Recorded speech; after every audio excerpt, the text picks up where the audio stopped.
And I believe we're live. I believe we're live. The theme song now. Yeah, what's the theme song?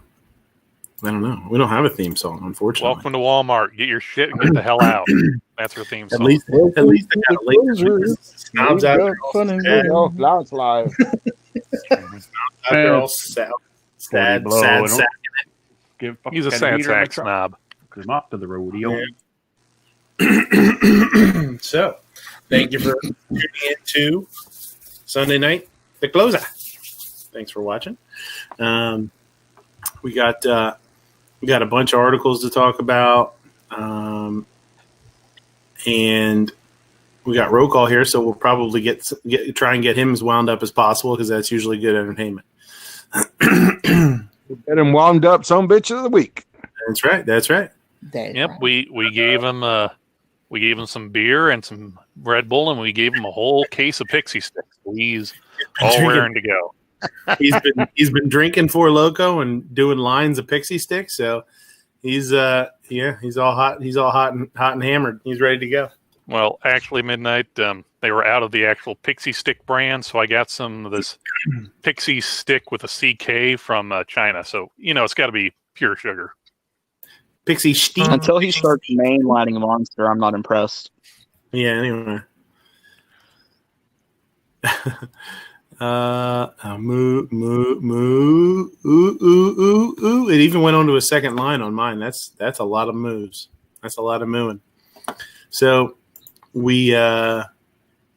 going to give it a couple of minutes here till everybody gets here. And then when I was at the rally, was it Tuesday?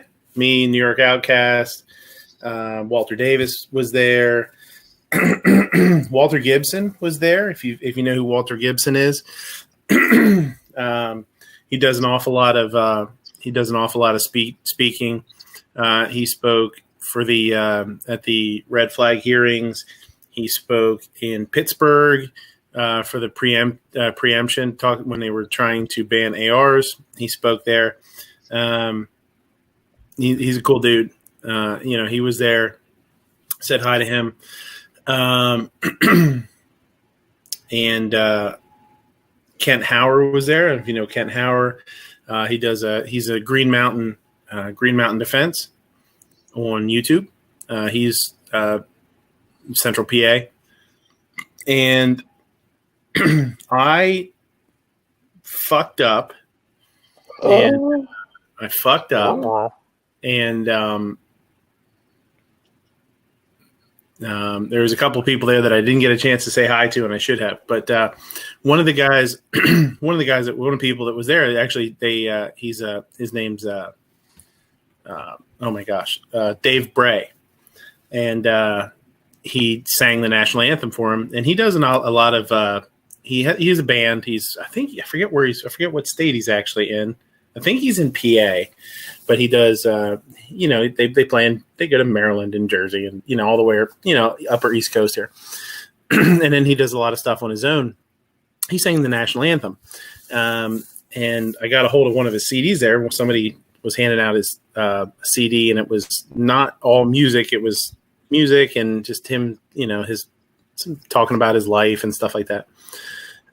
And it was really good. And when I popped the CD in, he did a rendition of the Star Spangled Banner that I didn't think I was going to like, and I thought it was really, really cool. So I'm actually going to play it on the show. I got in touch with him on Instagram, and got his permission to play it. Whether it's on YouTube and everything anyway, but I always like to get permission from somebody. And it's Dave Bray USA is on Instagram and YouTube. And I'm kind of a purist with the Star Spangled Banner. Like I don't like when people mess with it very much. I don't like it to be too all over the place. I like it simple. I've always liked it simple. My grandfather was the same way. When people messed with it, he hated that. So when I saw Star Spangled Banner rock rendition or whatever it's called on his CD, I was like, ugh, I'm gonna hate this. And I played it, and I was like, that was really cool. So I thought, let's play it on the show because I thought it'd be interesting to play because I really didn't want to like it at all. I was against it right from the beginning until I heard it, and I was like, "Wow, this is really cool." So we'll play that here. We'll give people a couple of minutes to show up, and then we'll play that, and then we'll move on. But Ape, what's going on, buddy? It's actually been kind of a somewhat hectic week I've had. I've had family here since Wednesday. They just left a couple hours ago, so it's kind of trying to get back into the swing of things and getting used to the fact that there's not two people sawing rather loud logs in my living room while I'm trying to watch television. Oh, yeah. Okay. Yeah. That's cool. Yeah, otherwise, I've definitely overeaten. For the third week in a row, I've gotten to go to a gun show. So nice. I feel spoiled. Jelly. And it wasn't. Oh yeah, you should feel that. That's awesome, man. Not really. It's well, either I'm tired or it's not a very good show when I'm the first one out to the car to go take a nap. No, it's one that they've only had like once before, and the only advertisement I saw or heard of it was after we were leaving it on one of those electronic billboards up on the highway. But apparently within like the last week or so, he had like 23 different people pull out of the gun show. Otherwise there would have been like 200 tables there, and some of the tables that were there weren't even full up. But oh well, got to spend some time with my dad and my uncle for weekend. Got to go on a couple little road trips and cool. All that, and got to stuff myself with lots of different food. Mm-hmm. So. Very neat. Yep. Otherwise, as a public service reminder to anyone, if you get a different type of ammo that you are thinking of carrying or using in your carry gun, test at least a box of it first. Mm-hmm. If you can find it. If you can find it. Then don't carry it. Moo, what's going on? Well, I mentioned a little while ago, just dropped my daughter back off at college.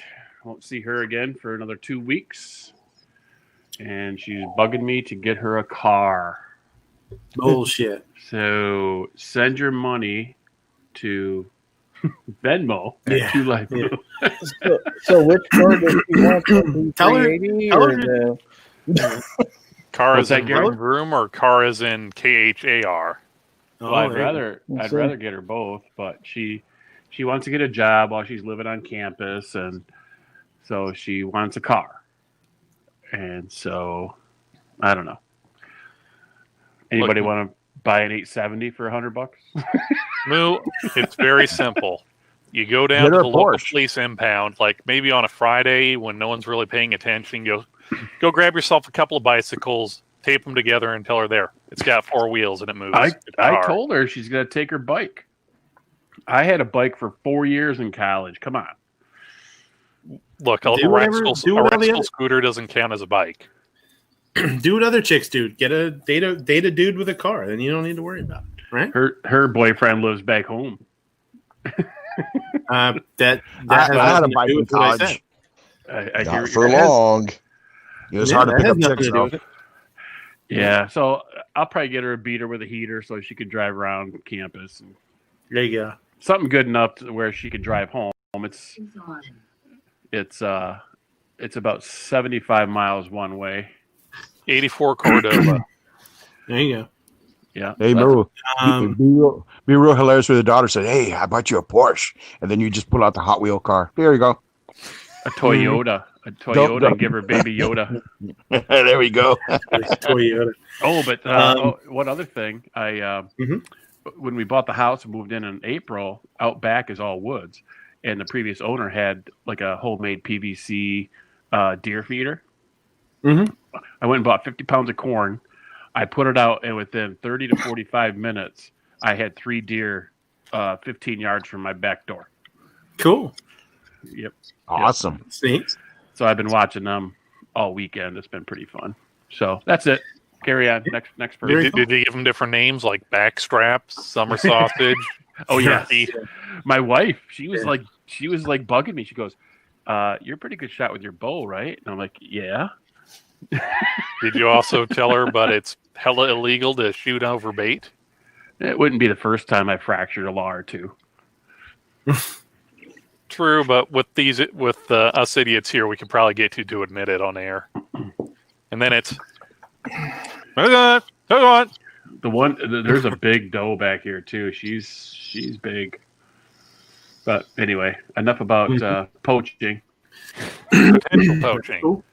Rupan, what's going on, buddy? How's it going? Hey, not doing too bad. Still got some weird, like the VA thinks I'm allergic to something. But yeah. I've been sick since last September. And It's called work. I'm allergic to work. But it's been really effed up because of that. But still trying to fart out some videos. I dropped a zombie gun video there. Mm-hmm. Yeah, I just started to watch that. It looks pretty awesome. Thanks. Yeah, I like that camo tape. I've never seen that pattern before. Oh, it smelled like bad dog food. It was terrible. I was putting it on and choking. Oh, God. That's how you know it's got the good adhesive on it. Yeah, I got a bunch more if anybody needs some. Mm-hmm. Yeah, thanks for having me. I haven't been on in a while. And Yeah, it's very man, we hard for miss me you. to stay up. So Yeah. I appreciate it. Mm-hmm. What's going on, George? Yeah, not much, man. It's just a busy day today, a Sunday. Doing some stuff around the house and stuff. And one of my brothers came over to wash some clothes because he doesn't have a washing machine or dryer. And played some video games and stuff, on the N64. Play some Mario Kart. Oh man, that's I an can't beat awesome game that. to play. Man, it's an awesome Can't beat game. that, man. Doesn't Love matter Mario. how much you play, it's always fun when you play with somebody else, man. Yep. Yeah, Other than it's an awesome game, man. Yeah, it is. I can try to get me some more games for the N64. I bought it off a friend of mine. He got rid of it. He told me, "Hey, man, $40." I go, "Okay, cool, $40, man." It came with the Mario Kart and stuff, and I ordered it. And now I'm gonna order me some more games, from Amazon or eBay, whatever. Yeah, See what else I you can get. find them. You can probably find them cheap now. That's good. That's cool. Can't beat that. This thing is brought to you by GunTube. There you go. We are on the chamber. Ghost And Tactical. Ghost Tactical. There you you go. go. Guns and Barbecue. What's going on, buddy? That's classy, by the way. Nice. Just saying. Yeah, it needs a couple more Velcro patches. I got Just need some. a I just hat need to that- put them on the cap. You need a hat that's all Velcro. That's what they need to make, is a hat that's just 100% Velcro. Oh, Velcro. That way you just patch it all over the cap. And if you do that, I'll send you about 10 different Ghost Tactical patches. You can sport them all at one time. There you go. Actually, George, what you need to do is find yourself some of the Velcro and just turn it into like a stovepipe hat. That way you can have them like 4 or 5 high and just keep rotating them around. That'll work. Yeah. Yeah, this is like my favorite cap to support the patch, man. The Marine digital camo. What it is, it goes awesome, man. It just goes freaking awesome. Guns and Barbecue. What's happening, buddy? Not a whole lot. Wasn't able to get a ride to the rally, but might we have missed you, buddy. Might be able to make it to that car arms thing though. Had a buddy hit me up this weekend, asked me if I wanted to go to Ramsey, New Jersey with him next weekend. And I was like, well, that's kind of convenient. I was like, that's only I think about an hour or so from where the car arms thing's happening. So I looked it up. It's like an hour and 15 minutes. And so I might go do whatever the heck it is he wants to do if he can, swing me up there for a little bit. Well, maybe Moose should go with you if he's looking for a car. That'd be a good place to find one. There you go. You might if he plays his cards right, maybe you can just sort of wander into the factory there. Yeah. Oh, hello, I from OSHA. Safety inspection. I saw buddy. That'll work. Roll call. What's going on, buddy? How's it going? Oh, I think he fell asleep. You're He's muted. munching. You turned off There the he is. camera. Hello. There we go. Right. Stuff in his face. Hello, Roro. He's got the last. He's eating the last of Larry. He made chicken fingers out of Larry. I was, Oh yeah. Oh, look at that. Look at that. No, I'm eating these pumpkin Reese's, and I just coughed up a Ghost Tactical patch. All you fuckers are going to cost me a lot of money. Checks are in the mail, guys. Checks are in the mail. Well, I'll tell you All what. right. Rokol's got it right. Whenever you have the chance to buy a holiday or special edition Reese's peanut butter cup, you always do it over the regular ones, man. They're super fresh. They're always fresher. All right, Giz. Yeah. Yeah. So, quick That's story. 3 checks. We're gonna touch on more deer. So you know how you get your kids out. You know, you finally get them out of the house. They're not playing video games or anything like that. So we're sitting in the deer stand today, and I hear a crack behind us, and I'm like, "Oh shit, the wind's in our face." So I'm like, "Oh, there might be some deer back there." So these deer come out into the field, and we can't shoot them because it's a lot of trees and everything in there, and there's just no shot. But we can watch them as they walk through the trees. So we're calling these does, and I'm thinking to myself, well, maybe I'll use the rattle. Maybe I'll rattle them in. Mm-hmm. And I look at my son, and he goes, maybe you should rattle them. And I'm like, well, that's the kind of idea that I had. And I'm like, but we might spook her. What do you think we should do? He's like, let's do it. I'm like, all right, that's a great idea. So I take the rattle rack down, and I cling it together, and I rattle a little bit. I'm rattling a little bit because my doe calls weren't. I don't think she could hear him. Those 2 rattles that I did, she took off running. She beat feet. I look at my son. I said, you know what? You either win some and you lose some, and we lost this. It was either she was going to be like, oh, there's 2 big studs fighting over there, or there's going to be 2 assholes over there. And she took the second one and was like assholes in the woods fighting. I'm out of here. So we watched 2 does run away. But it was fun sitting in the tree stand with the kid. I'm like, that's what not to do. You know, you want to be all like, man, I'm the greatest thing, you know, showing your kids this stuff. And nah, didn't work out well. It was pretty bad. But I'm here. What can you do? Is that the Snuggie? All of y'all are bastards, by the way. All of you. I do have a question. So, roll call. Do I make your check out to the Unabomber or Ted Kaczynski? I'm not sure. Whoa, wait. What's the same guy? I've been. Well, I don't know if he wants the check to be made out to the Unabomber or he just wants it made out to Ted Kaczynski. But with the hoodie, I was a little confused there. Well, no, that's just the fact that you're handing out checks. I mean, Robbie's been pimping your stuff as well as the patch panel. Like I said, it looks like I've got to send a check to everyone. So it's you know. Okay, so how are we going to evenly divide a penny among all of us? You know, oh shit! Get a Dremel, and I can shave that penny into about 10 different pieces. We're good. Isn't that technically destruction of federal property? Like Moose says, I've fractured a few walls before. Maybe 1 or 2. I mean, look, we all know you're a sucker for the purple grape Crayolas. You know that's right. There you go. Purple is the best.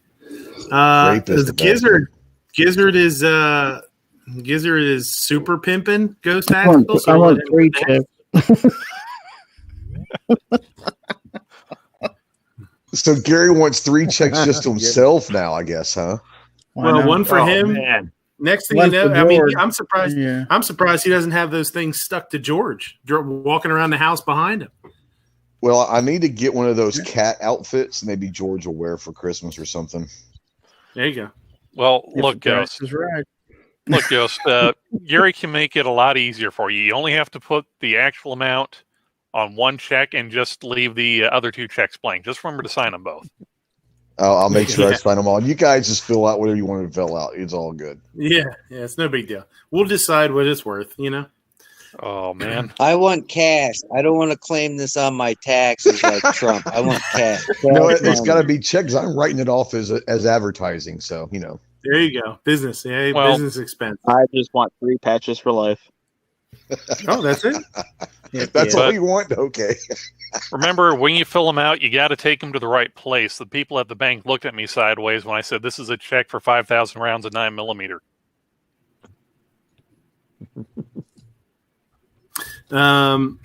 Yeah. Calaveras, what's going on, buddy? What's going on? What's going on in Californiaville? Not much. Just got home. Family went, camping this weekend, so that was a nice outing to the coast. But Cool. 95 degrees in Sacramento, and it was about 70 and foggy where we were at, so it was a nice change. Cool. Instead of 170 and smoky from all the wildfires? A little different. Exactly.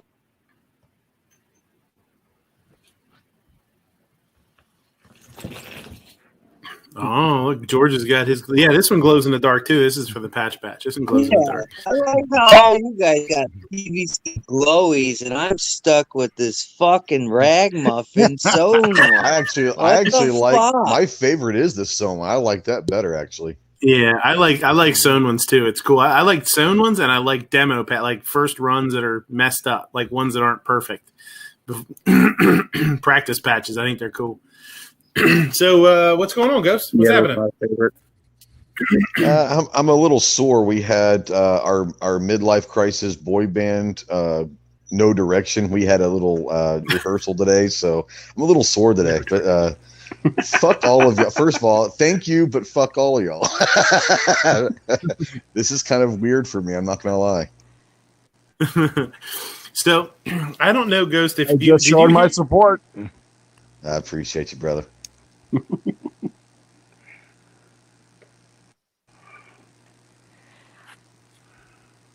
Did Midnight just freeze?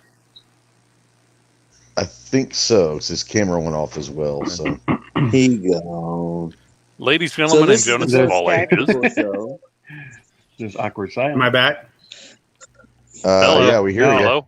No. All right. Okay. So we've been having some trouble with our cable today too. Like some channels weren't available, it says. So I don't know what's going on. We might be having trouble here. So we'll see what happens. But Ghost, were you listening to the chat when I said about the playing the Star Spangled Banner? Were you not in the chat yet? Did you not hear that? I was not on the chat yet. I came in and I heard all I heard was I'd like to get permission just in case. But that's all I heard. Yeah. So when I was at the rally the other day, they had a guy sing the national anthem. His name's Dave Bray. And he's local to the East Coast here somewhere. It might even be Pennsylvania. And he has a band, but he also does stuff on his own. And he does a lot of stuff like for the troops. He was a Navy corpsman. And he did, and this is why I was asking because I wanted you're in roll call too. I wanted your opinions on this because I've always been very leery of anybody that sings the national anthem and does too much with it, right? And they mess with it and they do a whole lot of stuff to it. And they, it's to me, it's best. It's always been best simple and to the point and how it was, how it's always been done. The classic. My grandpa was the same way. He hated when somebody sang it and they were all over the place with it and whatnot. But he did it and it was good. It was really good live. And they were passing out some of his CDs, and it's not just a CD of I have it in the truck. I should have brought it in. I think it's Dave Bray USA Man on a Mission. I forget what it is, something mission. And he does some stories and talks about himself and his history and whatever. But he does this rock rendition of the Star Spangled Banner, and I was like, I'm not gonna like this. You know what I mean? I'm like, this is going to piss me off, and I'm going to turn it off and be like, screw this. And I played it, and I played it again, and I played it again. I must have listened to it like 6 times, and every time I wanted to hate it, and I didn't. I thought it was really good. So I found it on YouTube, and I wanted to play it. I think it's the same. I'm pretty sure it's the same one that's on the CD. Yeah. And I wanted to play it because I wanted you guys to hear it. And well, Rupan too. Rupan, you were in the Army. and I wanted to play it here and have you guys hear it. I talked to him on Instagram a little bit, and I was going to have him come on the show just because it's his thing.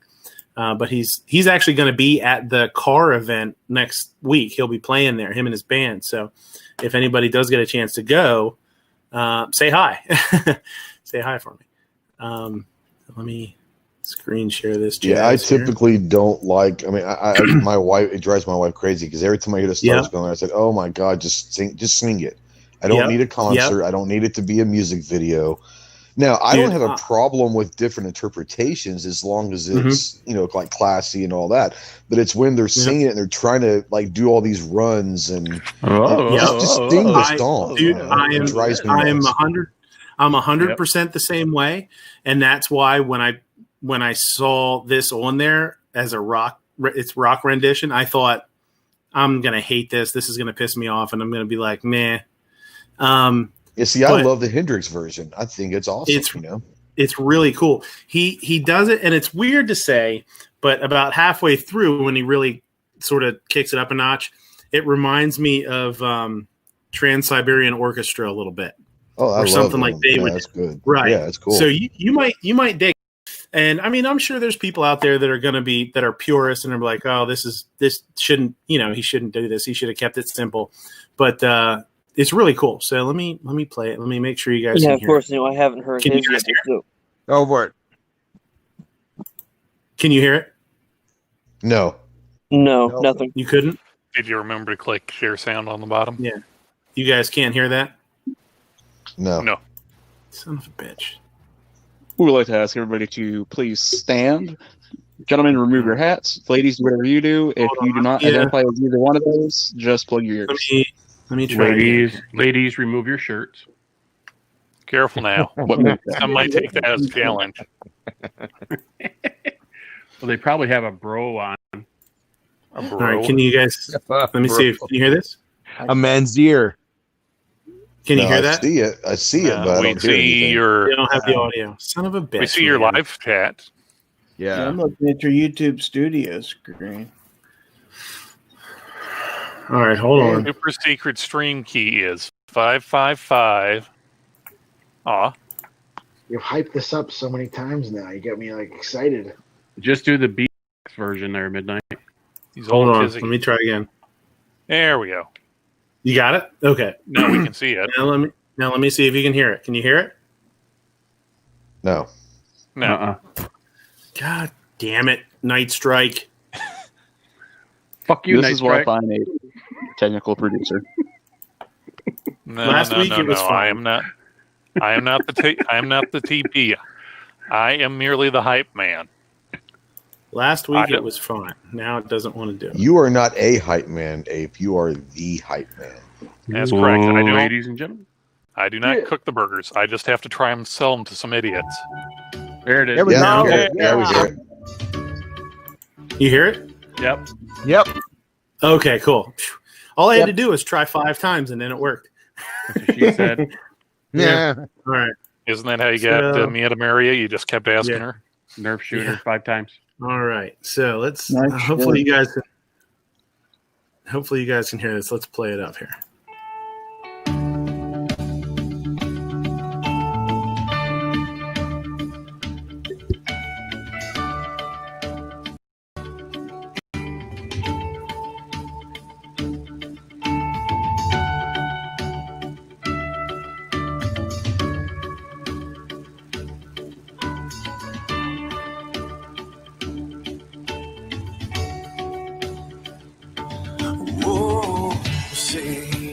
Can you see by the totally light what so badly we hate at the twilight's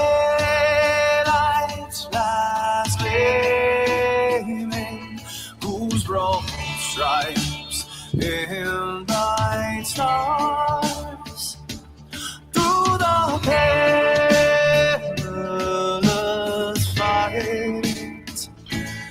Oh, the ramparts we watch sometimes they stray and in the rocket's red, the rocks bursting in air, get close to the night, the flag was set.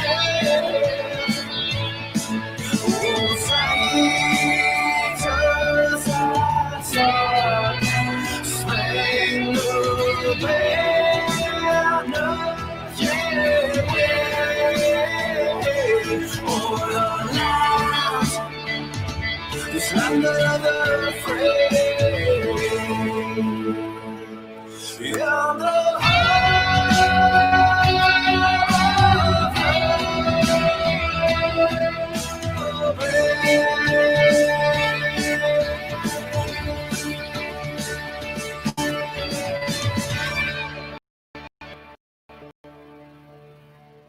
Yeah, that's pretty good. Come on, Ghost, you didn't call everybody to attention first. Right? That's pretty nice. good. On YouTube, look up, do a search real quick for a band called Madison Rising. That's who that is. Oh, that's it. Okay, well, it's a different version of what I've heard before. Mm-hmm. Yeah, that's the same. That's the same guy. That's what Ozzy said back in the chat. He said Madison Rising does a good job. I was like, that's this guy. This guy's the lead singer for Madison. Okay, Rising. cool. Yeah, Madison Rising, and the whole band are veterans, and so they're all cool. But that's a different version that I've heard them sing before. Yeah. So that's awesome. Yeah, that's what I mean. I found a couple of versions of it, but this is the one that he put out on this CD that I picked up.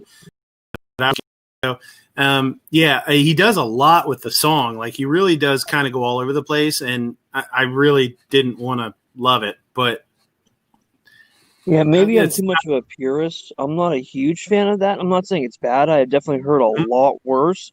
Just not a huge fan. It's okay. Everybody out there saying copyright strike and everything. I got okayed by the artist. The artist has given me the okay to play that. True, but that doesn't always guarantee that know. the algorithm won't get it. I know, but if it does, I mean, it's whatever. What revenue is he going to share? I mean, he's not. Look, if you think I'm giving any more of my hard-earned Diet Beef Soda money to YouTube, he gets a copyright strike. Yeah, I mean, if you look back, and this is just my opinion, and other people have their different, but the best rendition I've ever heard, as far as a vocal, is Whitney Houston. Yeah, And for sure. She didn't change a thing. She just sang it. So if your voice is good enough, if you've got the good voice, you don't need to do all the crazy shit, you know? She was the best, man. We all were watching the Super Bowl that time. Absolutely. And everybody had goosebumps. It was fucking fantastic. Yeah. I mean, I love the song, but I don't ever really, I mean, very rarely do I cry. There have been several versions that I've realized that made me cry, but like I hear that version and it's like, wow, that's just amazing, you know? Yeah. Yeah, true. What year was that Whitney Houston sang it for the Super Bowl? It's like 92, somewhere early, in there. real early 90s. Yeah. Okay. Yeah, that's what the best. And then Faith Hill did a good job also. Faith Hill did a really good job on one. Mm-hmm. Yeah, the best version I've ever heard vocal was actually it was a military, like choir. It may have been National Guard, but it was one of the, military subgroups choir that did it. So there was no experimentation of any kind. It was 100% true to what it was supposed to be.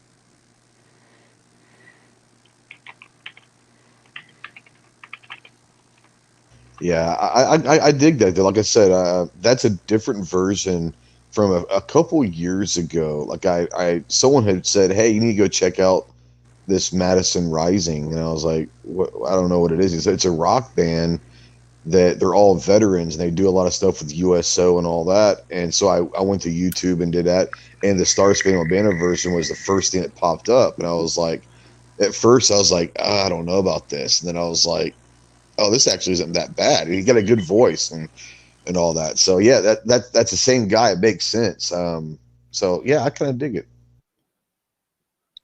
Ghost, are you into country music at all? Oh yeah. Have you ever heard of the Sam Brown Band? I'm sorry? Have you ever heard of the Sam Brown Band? Zach Brown or Sam Brown? No, Sam Brown. Do not confuse it with Zach Brown. Oh, No, God. I don't think I've heard of them. No, I don't. Chicken fried. Yeah, go ahead, check out the Friday Sam Brown band. They are, from what I understand, all veterans also. Right on. Yeah, I'll go check them out for sure. Thanks. Pair of jeans that fit just right. Louisiana Saturday night. Yeah. So that was I didn't hate it. I didn't dislike it at all. I liked it so much. I was like, I couldn't believe that I liked it. So I was like, let's talk about this guy a little bit. So you talked this guy in person, I guess? You talked to him quite a bit? No, I talked to him on Instagram a little bit, just back and forth on Instagram because I wanted to, see if he wanted to come on because I was going to play the song and I wanted to give him the opportunity to, get a little promotion or whatever. But he's busy. They're out playing shows all the next couple of weeks. He also there's another song on that CD that they handed out. It's called "The Hunger." That was really, really pretty cool. That was a cool tune too. I could see that being used for. I mean, in my mind, I was like, well, that's could be used as a background for media, for TVs and commercials and ads and stuff. It was really cool. It was a really cool jam. So, just check them out if you will. Check them out on Instagram. They have some really cool shirts and stuff too. He had one that was. I should go to his Instagram here quick he had a really, really cool shirt that was. So is he still part like of Madison Rising, or is he doing his own thing now? Both. Oh, okay, I got you. Yeah, he was there by himself, and I think he does do stuff by himself too. I think, but he's going to be there. The band's going to be there at like the car festival in 2 weeks. They're going to be there as a band, as a group. Yeah, they're a pretty talented band. I mean, like I said, I listen to their stuff on YouTube, and they're pretty good. Yeah, and just from interacting with him a little bit, and messaging him and stuff back at on Instagram, he seemed like a pretty cool dude. So check him out. So this Remington thing, I know Budget was talking about this Friday night, and I had him email me the article that he was the article that he was looking over because it was neat because it actually gave and I know a lot of people have been talking about it. It's like, oh, who bought this and who bought that. This has a list of things, and then there's a separate article that I found. It said Ruger announces their plans for Marlin firearms. So we all know that Remington's been, broken up, and New York Outcast said I haven't played mine yet. Is that the CD? Yeah, play it, check it out. There's some cool stuff on it. There's a lot of religion in it, which I'm not a very religious guy. It's not. I don't find it offensive, but it's just not my thing. I'm not a super religious guy, but he has a couple of songs on there that are really good. That song, like I said, "The Hunger," I think it's called, was really cool. So Remington's been broken up. We all know that, and many of the parts have been, bought up by other companies. And Round Hill has agreed to pay $13 million for the firearms business itself, which I know you guys were talking about that on Gizzard's show today. I think we don't really know who Round Hill is, right? That's the one you were talking about. Just might be a holding. I think it's an investment group that created a dummy corp. Honestly, just could be anything. Yeah. Yeah, like how one of them was what was it? Barnes Ammunition, the secondary recipient. If who bought them, like Sierra couldn't afford to pay it, was like Barnes Holding Group or Barnes Ammunition LLC, something like that. Right. Mm-hmm. Vista Outdoors, who I know has a bunch of other companies underneath them, was the successful bidder for the Lenoke ammunitions business. So Vista Outdoors, I forget who is under Vista. I'm looking it up here real quick. Federal, CCI, Blazer Brass, all Right. of them. Yeah. Okay. $81 million. Yep. American Outdoor Brands, Federal, CCI, Sturm Ruger. Okay, so that's Ruger. Okay, Vista Outdoors is Ruger. Sierra, Corbon, bunch of other ones. Or wait, hold on a second. Vista out. Federal, Bushnell, Camelback, Camp Chef, Blackhawk, Primos, Bell, Giro, Eagle, Uncle Mike's, Hoppies, RCBS, Alliant, CCI, Spear, Champion, Targets, Gold Tip, Arrows, Weaver, Optics, and Outers. So Vista Outdoors is huge. It's a massive company. Yeah, they're now taking. I remember talking about them a little while back. Sierra Bullets LLC was a successful bidder for Barnes Ammunition, so that's pretty awesome. Because I think Barnes already loads a lot of Sierra bullets. Yeah, maybe doesn't like the Barnes Vortex. That's a Sierra bullet, I think, isn't it? No, Barnes started out as a bullet company, like one of the pioneers of the all copper projectile. Right. So they might have diversified in the last couple of years of, hey, people aren't wanting to really buy a lot of our copper bullets because they're a premium price over regular lead bullets. So in order to supplement income, let's start loading our own with some name brand bullets, because you'll see that Fiocchi, some of their 9mm will say, Hornady XTP bullets, or even Federal Gold Medal Match 308, they'll say it's the Sierra Match King 200 or 168 grain hollow points and all that. So, Sturm Ruger and Company was bought Marlin, and we'll go to that other article and see what their statement was about that. JJE Capital was DPMS, H&R, Storm Lake, AAC. That's PSA, by the way. That's PSA, right? Yeah. Who that? JJE Capital. Yeah, they bought DPMS, which fits perfectly for them. Yeah. Okay. Now, go ahead.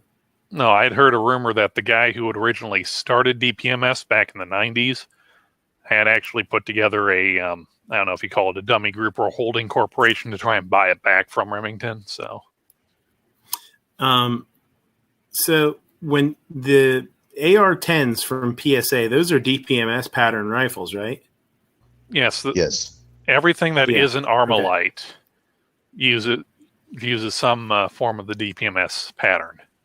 Okay. Because the like the original Armalite, they use modified M14 magazines. You basically had to lop off the locking lug on the back and then grind a little hole in it. But the main difference between, I think it's might be Colt Armalite and DPMS, is on your upper receiver. If you were to pull your upper and your lower apart, on an AR-15, where the back of the upper receiver, it's a gentle curve to where it transitions from up and down to vertical, or horizontal to so you don't realize that up and down is vertical, right? Yeah. Dude, I've been up. I've had to be up during the day. Not only up, but up and somewhat pleasant to be around during the day for this week. I'm trying to get back in my night shift swing.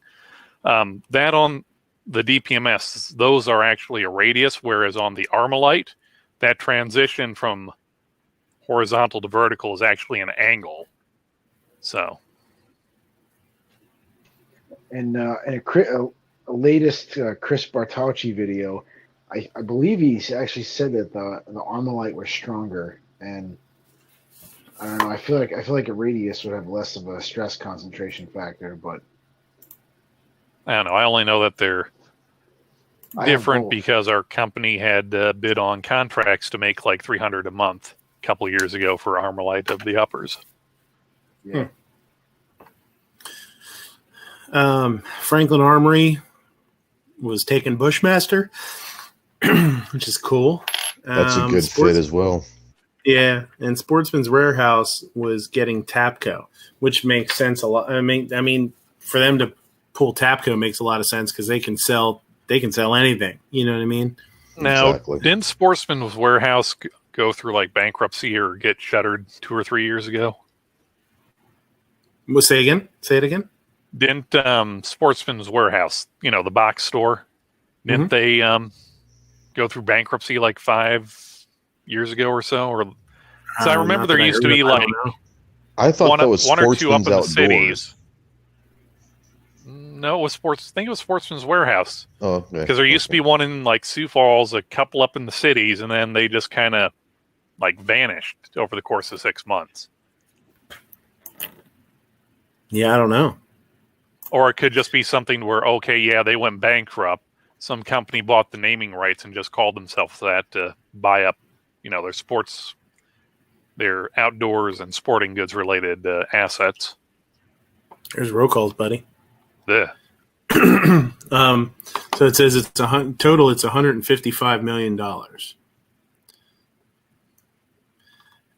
So that second article is I got my stuff all backwards here. There we go. Second article.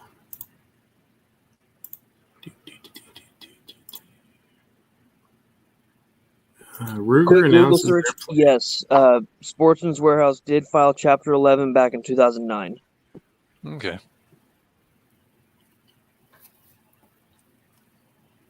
Ruger announces their plans for Marlin firearms. Sturm Ruger and Company announces today that its offer to purchase substantially all of the Marlin firearms assets was accepted and approved by the U.S. Bankruptcy Court for the Northern District of Alabama.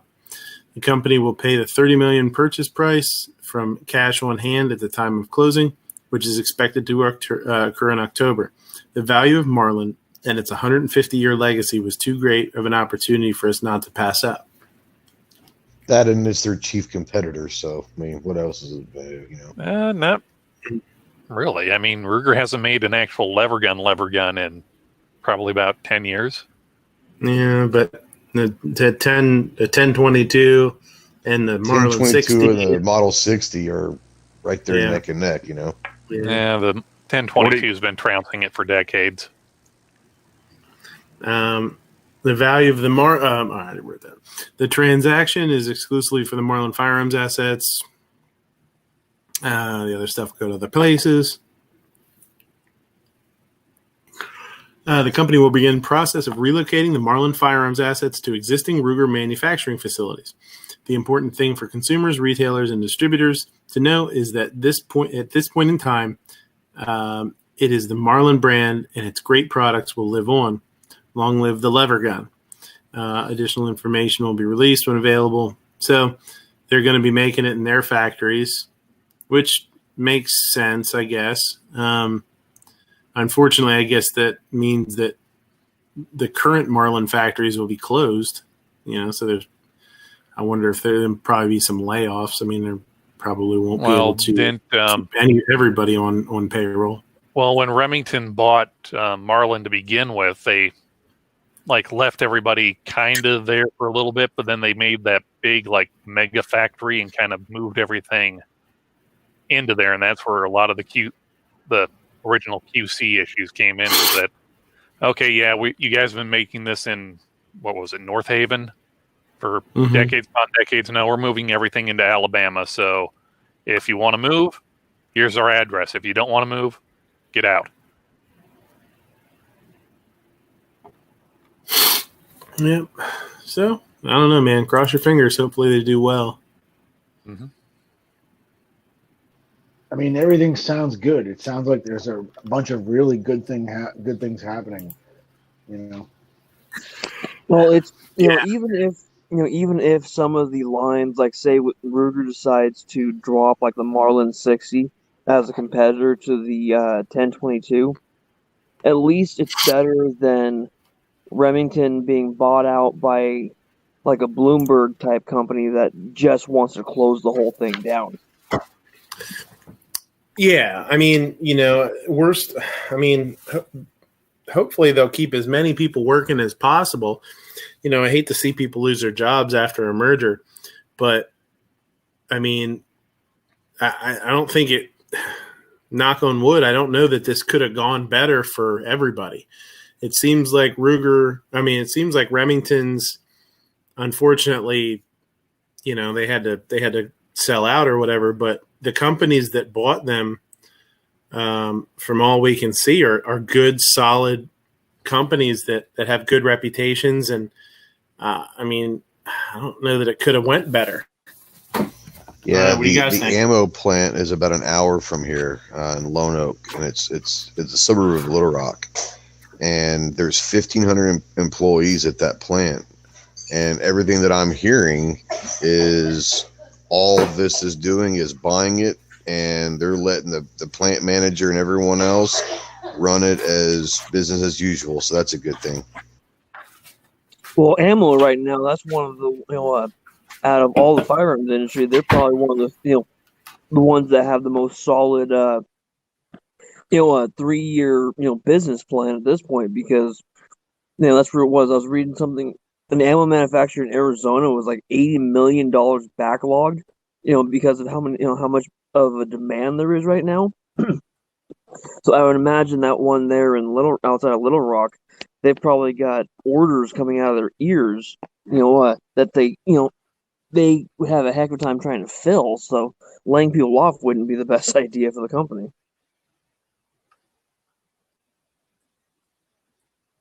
And let's be honest, outside of the people that actually are paying attention, the vast majority of people that are gun owners that are buying ammo probably have no idea that Remington was bankrupt, that Vista bought them. They're just going to go buy Remington ammo because they've always bought Remington ammo. I'm assuming they're going to keep the name Remington. So, aside from that ownership change, I don't know if many people will have any idea that Ruger bought Marlin, that Franklin's going to buy Bushmaster, that PSA has DPMS. Assuming they keep all the names the same, the average person isn't going to have a clue that this actually happened, which is what it should be, Yeah. Well, hopefully, when you think about it, these companies are obviously doing well to be able to get into these kind of business decisions, hopefully they have the manpower and the capital to put, sort of shift it into high gear and maybe start getting more guns and more ammo out on the market too. If Remington was really hurting so bad for so long, they're not going to be able to,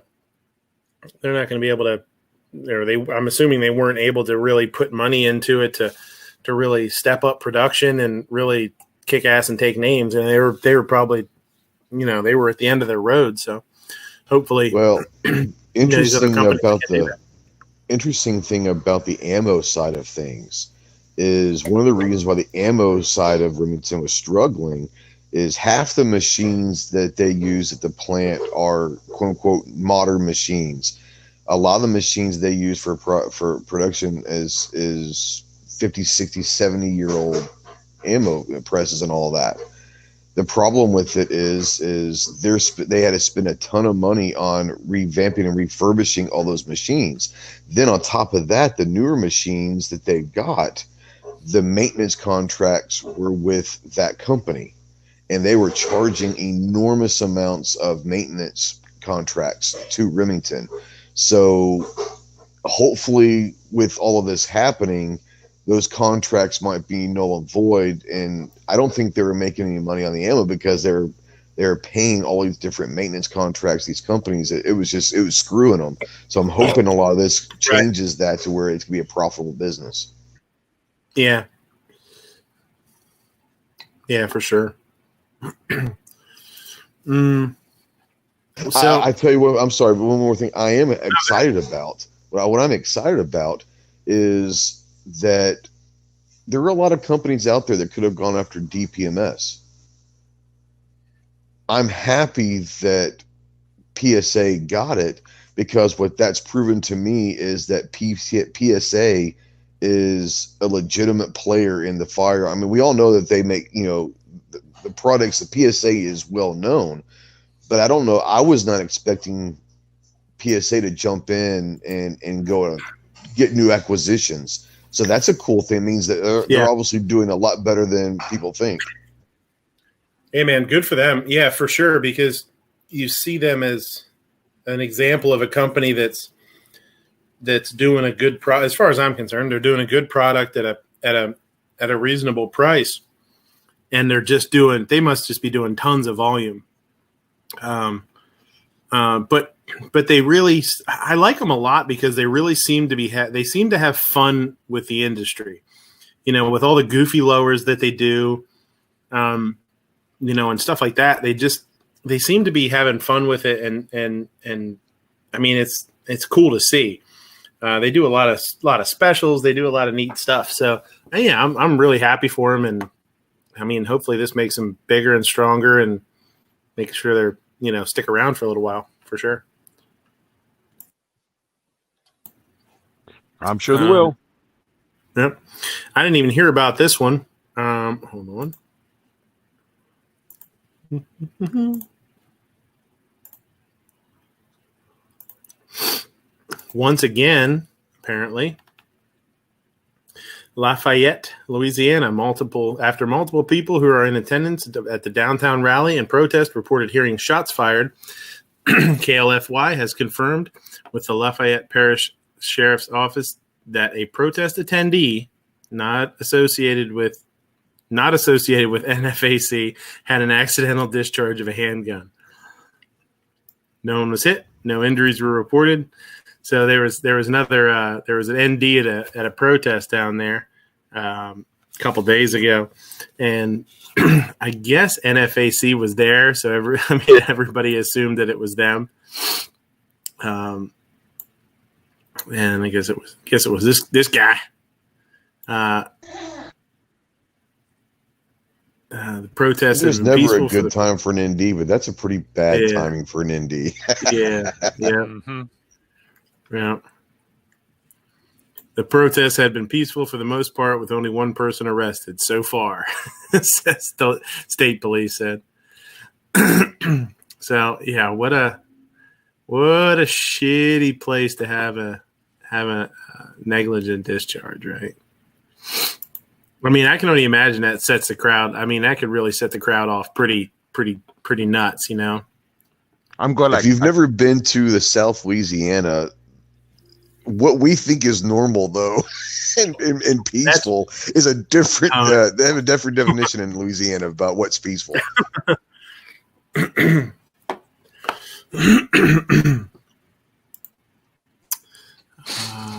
on a second here. Pop-ups.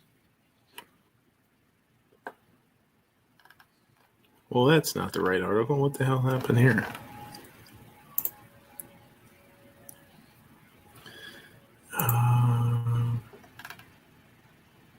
City of Los Angeles ordered to pay NRA $150,000 in First Amendment suit. I know people have been talking about this one a little bit too. This is some straight bullshit, though. City of Los Angeles has tried to penalize any contractor with ties to the NRA. The NRA sued over the ordinance, and a judge ruled that it was unconstitutional violation of the NRA's First Amendment rights. The city eventually repealed it, and now the city has been ordered to pay the NRA's legal fees, totaling about $150,000. This was some dirty shit.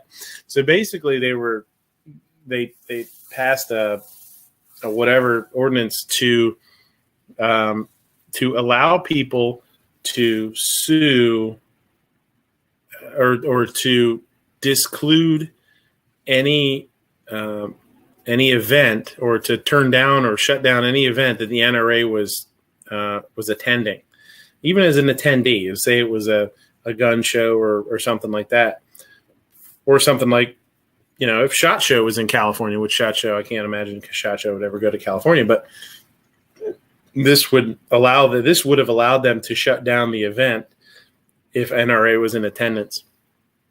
And it's just crazy. Like, it just sounds so asinine that it could be legal. And I mean, obviously they decided that it wasn't. It was against their First Amendments. In this case, the text of the ordinance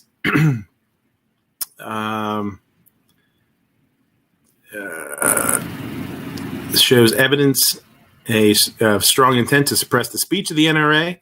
Wilson ruled in December, even though the ordinance only forces disclosure of activity that may not be expressive. The clear purpose of the disclosure is to undermine the NRA's explicitly political speech.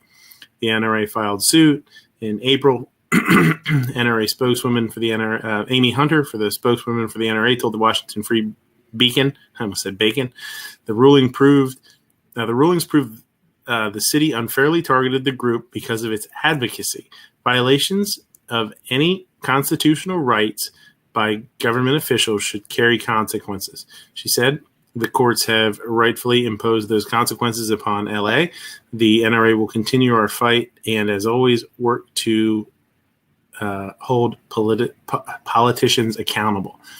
So this was some shit, man. This kind of goes a little bit along with, what's going on in PA. Pennsylvania court strikes down law protecting gun manufacturers from lawsuits. This is kicking around Pennsylvania now, which I know other states have done it too. And this is crazy. This is totally bananas. Basically, if you haven't seen it, I'm sure most of you guys have, and most of you guys watching have, because it's been talked about for quite a long time now. We were talking about it a year or two ago, or maybe more. State appeals court in Pennsylvania declared the federal law that protects gun manufacturers from certain lawsuits unconstitutional on Monday, in a victory for gun control proponents that would allow the family of a 13-year-old boy who died in a 2016 shooting accident to move forward with a lawsuit against Springfield Arms and Saloom Department Store. So this kid basically accidentally shot and killed his friend. He had a round in a chamber, dropped the mag, pulled the trigger, and shot his friend. Now, they are trying to sue Springfield for liability. They're saying that the gun was a defective product or whatever. And this one blows my mind, because we know we've talked about this kind of stuff over the years. And what about the person that gets into a car accident? I go to work and I cut myself. Oh man, this knife was too sharp and I cut myself. What's next? And will it hold up? No. But there's also, lawsuits aren't always about winning, right? Sometimes they're about putting people out of business and costing them money and hurting them financially while the lawsuit's going on. You got to fight it, right? You can't just go in there yourself without a team of lawyers to fight it. Shit's crazy. And I know there's other states that have tried this. This is a rough one, man. Obviously this is going to go to appeals. It says, the quote, Twitter thing says, "Wow, this is a phenomenal win today. Our legal team has been fighting PLCCA since this harmful law was first passed. This victory by Brady Legal is a step forward for victims of gun violence to be able to hold negligent gun industry actors accountable in court." So, yeah, nothing wrong with the gun. Well, no defects. Go ahead. Oh, there's no defect? I thought you said there was. No, basically they're saying no, there wasn't. There's no defect. I meant without defect. Yeah, it's not a defective thing. They're just saying that. They're saying that even without a defect, that they want to sue manufacturers. The gun didn't have a magazine disconnect, so they're considering it dangerous, like as if that is a defect, and it's not. It's how it's designed. You know what I mean? They got a law, and they have a consumer protection law in my state that says you cannot buy a gun if you're not police. You can only buy guns that either have a magazine disconnect or a loaded chamber indicator. which isn't going to save you if you're aiming a gun at somebody else, like a loaded gun.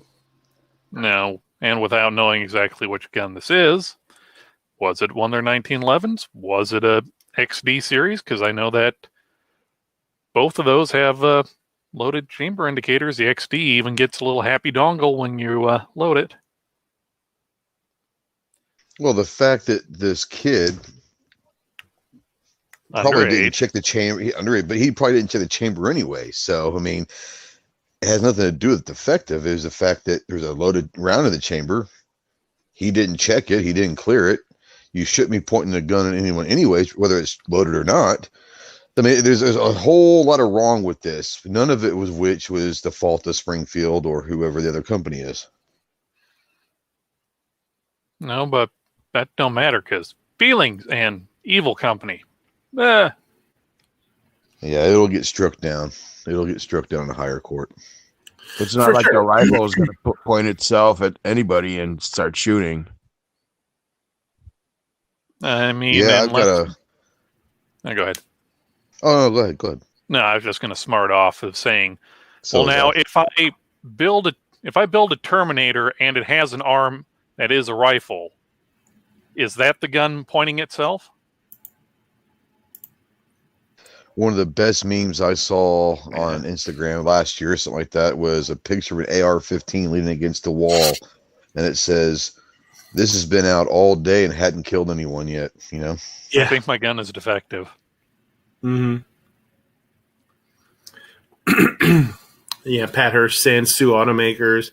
Yeah, and that's when it was. I forget who it was. Budget show, I think, or something. They were saying about it, and I was like, well, I remember when Paul Walker died, and they tried to sue the car manufacturer. I guess it was a Porsche. I can't remember. Yeah, it was. And they were saying like, oh, this car should never be street legal, and nobody should have this car, and blah blah blah. And I was like, well, it was street legal, and he knew what he had. He was going 140 down the highway. Paul Walker was he was a car junkie. That's what he did. He knew what he had, and that's why he had it. You know, you can't somebody that buys that car, he bought that car because it was a race car, street legal race car. Now, he went too fast, he pushed it too much, and he wrecked it. And he died. But he knew what he was doing. He just took it too far, you know what I mean? So he drove beyond his ability. Yeah, and if you think that, that shouldn't have been street legal, well, the manufacturers aren't determining what is and isn't legal. Yeah, they're working within the rules. Wait, wasn't Paul what? Wasn't he a passenger in the car? No, you're thinking Ryan Dunn. Ryan Dunn, yeah, from Viva La Bama. I thought Paul Walker. I didn't think he was driving that Porsche. I thought his buddy was. I think he was. I don't know. Either way, whatever. I mean, yeah, he burned to death. Awesome. Mm. Yeah, it was his car though. So yeah, right. Just quick Google search. Answer that. So yeah, that's a damn mess, and it will get struck down, I'm sure, because anybody. I guess part of me wants to say anybody with a brain is going to look at that and say that's crazy, but it also just got struck down, so it's got to be appealed and go to a higher court. So somebody thought it was okay to go through it, and a lot of people have half a brains. But those same people are also can usually be pretty ignorant of. You know, it's like saying, "Oh, hey, damn, my motor seized up on my truck. It just seized. It didn't see or anything." You know, most of us would think, well, did you remember to change the oil after the oil light came on? And other people would be just like, wait, you have to change the oil? You know, Roger Rodass was driving. I had a neighbor's daughter who said that. He was a passenger. Okay. Yeah. I thought he owned that car. Father bought a car, and all of a sudden the daughter goes to the dad and says, "Dad, the car doesn't work. You know, what's going on?" He goes, "Well, did you change the oil in the car?" And he's like, "The car needs oil?" Yeah. Oh man, that was funny, man. Let's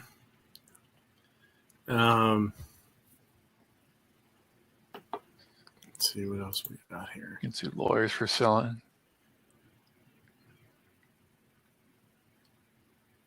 Can you sue lawyers for selling litigation that does financial damage to people or companies? I don't understand.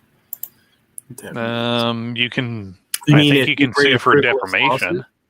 You mean if you bring up like a frivolous defamation is about all they could do? Yeah. Yeah.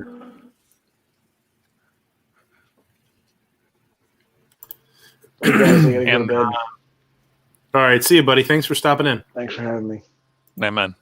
Always. Yeah, bro. Later, man. Take it easy. Bye. Florida Bye, man. Rupen. Florida man. Florida man is at it again. I don't know if you guys saw this one. The above video of the Florida road rage incident features graphic language, blah, blah, blah. So basically this dude's driving. He's in a pickup truck with his buddy. And you can see there that this is not him. This is the other car. And it is clearly a pistol pointed at him. So. Oh, yeah, I saw this. Hold on one second. I didn't hit. I got to Sure, do the sound. Yeah, I forgot.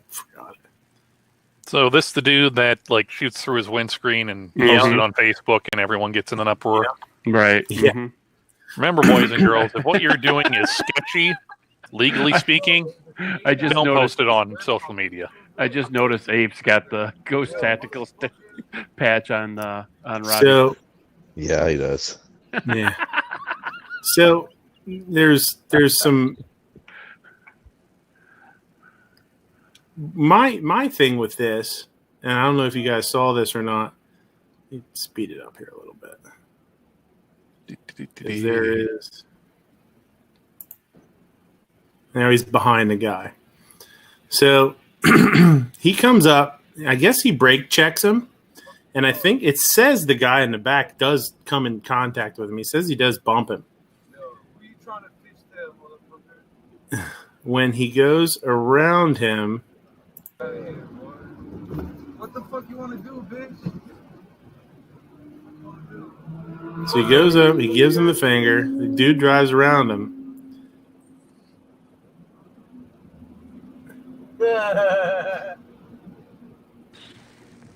Oh, he's got tattoos on his forearms. That means he's a bad person. Well, now is it the tattoo of his own shit, company? Does it really? So there is What is that, like a little Nissan? yeah, it looks like a 300 or a 350 or whatever it is. Yeah. So he did show him. He does. Yeah, I mean, there's a pretty good picture of it. You can definitely see he pointed a gun at him.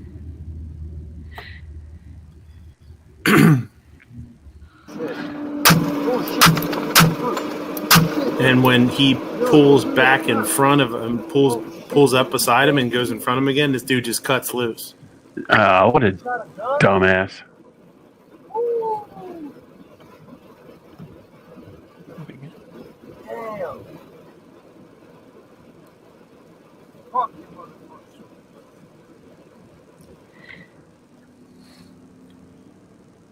And here he is. I mean, it's good he's got a dash cam. Fuck that bitch. Yeah, 86, 85. Now they're on freeway. Yeah. Yeah, right. Check with you. Alright, good. So he sees Yeah, it. so. Okay, we already know he's an idiot. He's appendix carrying. Yeah, right. Oh shit. Oh shit. He takes both hands off the wheel. Oh shit, ain't you crazy? Yeah, buddy's like, oh shit, He's you're like, crazy. But he's getting Yeah, ready to the guy next to us going, "Oh shit, that burns! That burns!" He's getting hit Oh, by he's the got brass. brass all in his shirt. He's like, ow, ow, ow, ow. I mean, it is a pretty pimp shirt. Is that like Quagmire? So I don't know if you got. I didn't know if you guys had seen the video. It's pretty. I haven't. It's pretty wild, man. We've seen. I already saw like clips of it on Instagram. Mhm. Dang, that's crazy, man. So, what are your first thoughts on this? They're It's both road rage. They're You are in a both- vehicle. You can leave. If the dude's past you and gone, get over it. Just fucking both- get over it. I'm gonna finish Ghost's sentence. They're both fucking idiots. Mm-hmm. Yeah. I'd see it as if you didn't have an accident, just let it go. It's Yep. better than getting in any kind of trouble or any kind of fender bender, whatever. Anybody having any kind of damage to anybody's vehicle, just let it go. I mean, it's better just to just blow it off, because then if you let that anger take over you, that guy could have chased that car and kept firing and just say, you know what, the heck with it, I don't care. You're a bit, just passenger, dude. but but like I said, just let it go, man. Nothing gonna happen. It's not like the old days where Too much people just ego. like the fights. People just go, oh, let's get off the car, let's throw down. People don't do that these days, man. They just start taking out the weapon and they start firing caps and stuff. Well, it's just let it go. It's pretty wild because I haven't heard if this guy's facing any charges or not. The other guy obviously would face charges for brandishing. Now, the thing that's kind of sucks for this guy is if he catches charges, I mean, it'd be pretty easy for him not to. I mean, when it all was going down, it's like, get the guy's license plate. He pointed a pistol at you, call the cops, and that dude's screwed. You know what I mean? You got it on video. I mean, come Just on. have the report and show them the video. They said, Yeah, for sure. Well, the fact that he didn't pull over and just stop, he sped up to catch up to the guy. Yeah. That does not bode well for him. No.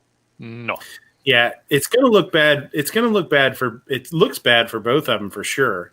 I mean, legal ramifications for this guy that actually shot through his window. It's just like a personal defense shoot where they say, "Oh, you escalated the situation, or you continued in the situation, or you continued when you could have stopped." Mm-hmm.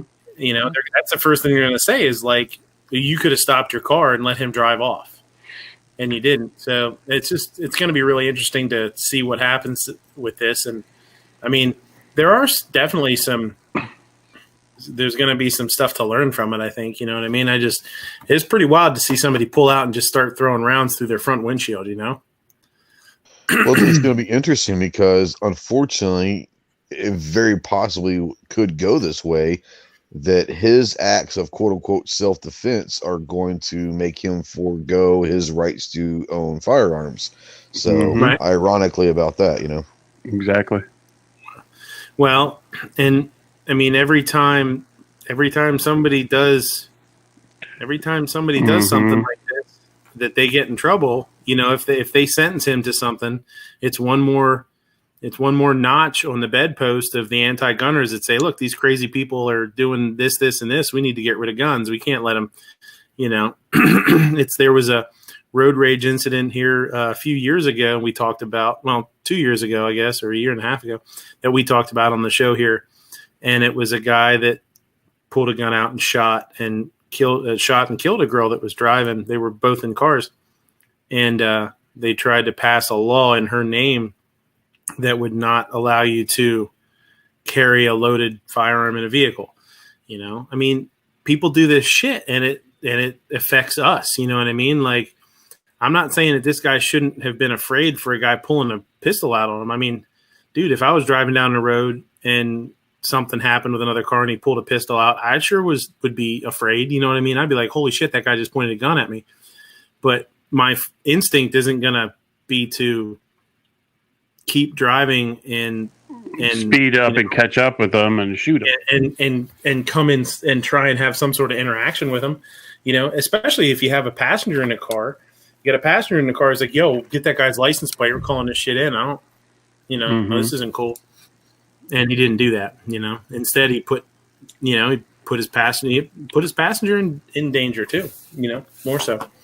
I don't see any fear at all in him. It was more excitement and anger. I mean, there was for me, there was no fear of his life in that. He did not show any fear. He showed anger and he showed almost excitement, like, oh shit, like he pulled a gun, like Mhm. Yeah. Like, Wow. I've got a reason to shoot mine now. I was like, no, dude. No, you Right. don't. Yeah, it was like an Right. excuse to shoot his gun. Yeah, he's like, now's my chance. Mhm. If that Yeah. was my friend, I'm telling him to pull over and I'm punching him in the face. Yeah. Right in the Right. kisser. Well, take his gun first because he'll probably shoot you. Yeah. I don't care. Was there any mention that any bystander got hit? Because No, I don't think anybody. lucky, because that guy could have shot somebody just for shooting that other guy, And and that's he'd been responsible for that person's well-being. and that's a good thing to bring up because autoglass does some weird shit to bullets. Mm-hmm. Yeah, You if know, you're shooting through a windshield, you're going to have to aim significantly higher than you normally would hit a target in general. Yeah.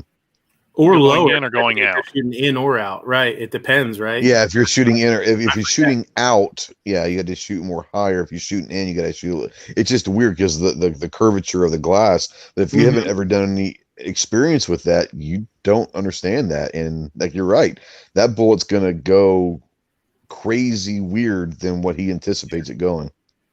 Especially with the glass so close and the vehicle being so far away. I mean, that could be feet out of the way of where you're aiming. You know what I mean? By the time it gets there. So yeah, it's pretty crazy. It's pretty, it's pretty dangerous, you know? So it'll be interesting to see what happens for sure. Hopefully it doesn't have any ramifications to, the carry laws or the laws in that state or in the country. I mean, that would be worst case scenario. This guy wants to do something like that and he loses his gun rights. So be it. That's a decision he made. You know, he made that decision and, he has to stick with it. But, I sure as hell don't want to have to pay for it, for him being like that, doing what he did. Did you see the one that Mr. Guns and Gear posted down there in Georgia? Did you No, go I see don't that? think so. Go find it. It's on Instagram. Go watch this dumbass. He did. I thought he was going to do the same thing, but he didn't. But he did something even worse. But if you could find that one's even stupider. I mean, these people, see, I'm thinking to myself, are these like new gun owners that have just got their guns? Or are these guys that are like, oh, I've had my gun for like a year? Or what kind of gun owners are these guys? Like you guys, like, I understand where you guys come from, and I don't think you would do anything as stupid as these freaking people have done. Like in the past, what we've seen, the dumbass in New Mexico, we've seen the dumbass in Portland. Like, we know when to draw our firearms. Like, what is going through these people's minds that are doing these dumb behaviors? Like, is it that bad? I mean, the guy down in Atlanta was a complete and utter. You thought this guy was an asshole? Go find that one. That guy is a complete jerk nut. And I'm telling you, that's the bad thing about this stuff. Yeah, it's cool. Like, it's cool. Last time I checked, there was 5.1 million new gun owners. And before that, it was 1.4 or something like back in June. So now there's like 4 million new gun owners. And I'm thinking to myself, I wonder if they're going to do something with their life that teaches them what they should do with their firearms and what they should not do. Because there's been so many more incidents over the course of time since, the election's been coming up, and we've watched dumb mistakes, stupid stuff. The end fart people that ND themselves. Watch this dumbass. And for those that are keeping score at home, jerk nut has been mentioned. Yeah. I do believe that is at least a shot in a beer. There you go. So this is Savannah, Georgia. The driver was arrested. So there's a bunch of, it's kind of interesting to see a horse-drawn carriage there in the picture. That's pretty funny too. But so this guy drives around a bunch of yahoos in the street. What do they do? It looks like he tosses a smoke bomb out at him. Yeah, it's a smoke grenade. Yeah, smoke grenade. I mean, why wouldn't you? Yeah, why not? Yeah, but what? And he gets stuck there because there's fucking horses. Horse and carriage. Yeah, a bunch of people in front of him, so they start trashing his truck. And he gets out with a handgun because the guy on the bike's causing him. That's life threatening right there. They're making for the bike at him. Well, this asshole, the dude in the truck. I mean, he knew what he was doing. He knew what he was doing. He knew what he was doing. He could have just drove around and done whatever, left, but he had to stop and fuck with him. He threw a smoke bomb out, and then when they got pissed, then he was like, all right, again, it's another dude. It's like, oh, now's my chance. He's going to get out and point a gun out. An asshole. Once again, you're talking about a guy who's carrying around with him a smoke grenade, so he's already kind of weird, And in that kind of a Hawaiian shirt, too. Maybe it was a gender reveal. Maybe that's what it was. Ah, see? Well done. No, I don't see any forest fires, so it can't be a gender reveal. Yeah. Mm-hmm. Damn foreign odors. Yeah. Yeah. Well, do we notice that this seems to be like a jacked up pickup with the toolbox, all the extra fancy fender flares and shit? He's like, oh, I can't get out of here now. I'm stuck. Oh, well. I've got to protect my sweet ride. Got to protect my sweet ride. To be honest, I mean, what did you expect was going to happen when you threw a fucking smoke grenade at somebody or smoke bomb? Right? Like, look at his girlfriend. Look at his girlfriend. She's like, "Get the fuck back in the car, asshole! Get back in the car, you dumbass! Ain't got time for this." That's what they're gonna say. And this dude, where's this? Travis T says, "Where's his flags?" Yeah, he doesn't have any Trump flag on there. This guy's gonna go to court, and he's like, "Well, I was protecting myself." And like, you started the situation, asshole. You could have just drove around, And he's going to jail. He's going to lose. Could have thrown it in reverse. You could have not thrown a fucking smoke grenade. That's what I'm saying, man. They're going to be like, you instigated this. Oh, you gotta love Guns and Fear's comment there. Oh, these protesters damaged his vehicle, were arrested as well. We all know they weren't. No, because they didn't do anything that wasn't provoked. And I'll tell you what, fucking if Mr. Guns and Gear or one of his, or one of his friends or family or somebody that he knew had a smoke bomb thrown in there, and they punched somebody's truck or something, I guarantee he wouldn't be wondering if they were arrested. Like, we threw a goddamn smoke bomb at me, so I punched his truck.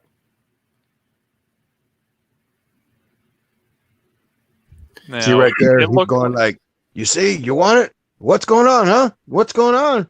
Get the fuck back in the truck, George. Get back in the truck. I mean, they're just laying it's all there. being disrespected, man. That's the same as the video you showed at first. When the car passed by and shot him, the guy goes, you know what? No one disrespects me. That's what gets to these people, is being disrespected. And they get so mad that they're willing, if they have a firearm, they're willing to pull it out and see what happens, This dude's lucky he didn't get shot. I mean, they were literally just laying there. I mean, to quote Morgan Freeman, you can't lay down in the middle of a highway for long and expect to live, but seriously? Yeah. They were standing there being lumps. Yeah, they were doing it. I mean, they're being assholes. Okay, sure, being assholes, but yeah, Free country. Boy, what a way to ruin the rest of your life, isn't it? Like, yeah, one stupid action, you got to take the consequences, man. Your action have consequences, man, good or bad. Now, was it him throwing the smoke bomb, or was it her? Because she's on the passenger side. Who knows? Idiots. Darn Biden supporters. What does dumb fuck mean? Yeah. Well, that's kind of a cool ad, that old brake top ad. I want to know where that dude got his yellow shirt at. I don't know what it had on. I They hope had it wasn't a Pokemon. Gadsden shirt. I hope it wasn't a Gadsden shirt. That's even worse. That poor That horse.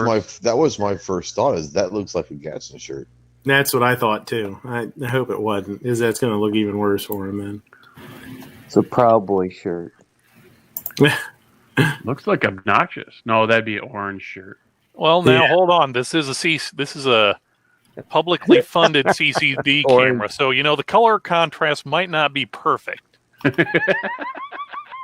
But I don't think it'd be obnoxious anyway. He usually rides around in the orange mobile. He wouldn't be riding around in a jacked up black Ford. I think I'm going to take like 2 of my old scuba tanks and fill them full of like Saber red and mount them on the running boards with a switch There you go. and just both sides. No. Move. No? Saber red, that stuff's expensive. Go to like the local call to a like a food chemical supply house. I'm already losing interest. Get yourself the cinnamon extract, the pure cinnamon extract. A little bottle like this is supposed to do like 50 pounds of sweets. It'll cause you chemical burns if you get it on your skin. Piss on it. I'll just put soap and gasoline in it. There you go. I think that's what Paul Harrell uses to clean his gun: soap and gasoline. No, that's what HVS is saying that you should use. But gasoline is expensive. Come on, cheap alternatives. I paid It's soap and $1.99 water. a gallon today. Okay, was that with or without the ski mask on? I did have a mask on. I use that Yeah, it's E85. about That shit is 175 cheap. here. No, damn cheap. What'd you say? 175? The Georgianator. Forever, yeah. Nice. You can drive over and buy me lunch. Soap and water. That's what you should use. And rub your hands together for at least 2 courses of happy birthday. I don't know if you guys saw this. This is shitty. This kind of made me feel bad for Melania Trump. Her friend, actually apparently a pretty good friend of hers, who is also somebody. She also worked for senior advisor to the First Lady. Wrote a book called Melania and Me. She fucking. Why wouldn't she? She recorded telephone calls between the two of them and released them. And I don't know if you've heard any of it, but and this is CNN's spin on it. Like I knew all about it before I looked up the article, but CNN secretly recorded tapes show Melania Trump's frustration at criticism for family separation policy and her bashing of Christmas decorations. I love that line. Her bashing of Christmas like she hates Christmas or something. But basically she's talking to it's her and this lady, this chick talking, and she was recording it, but they were talking about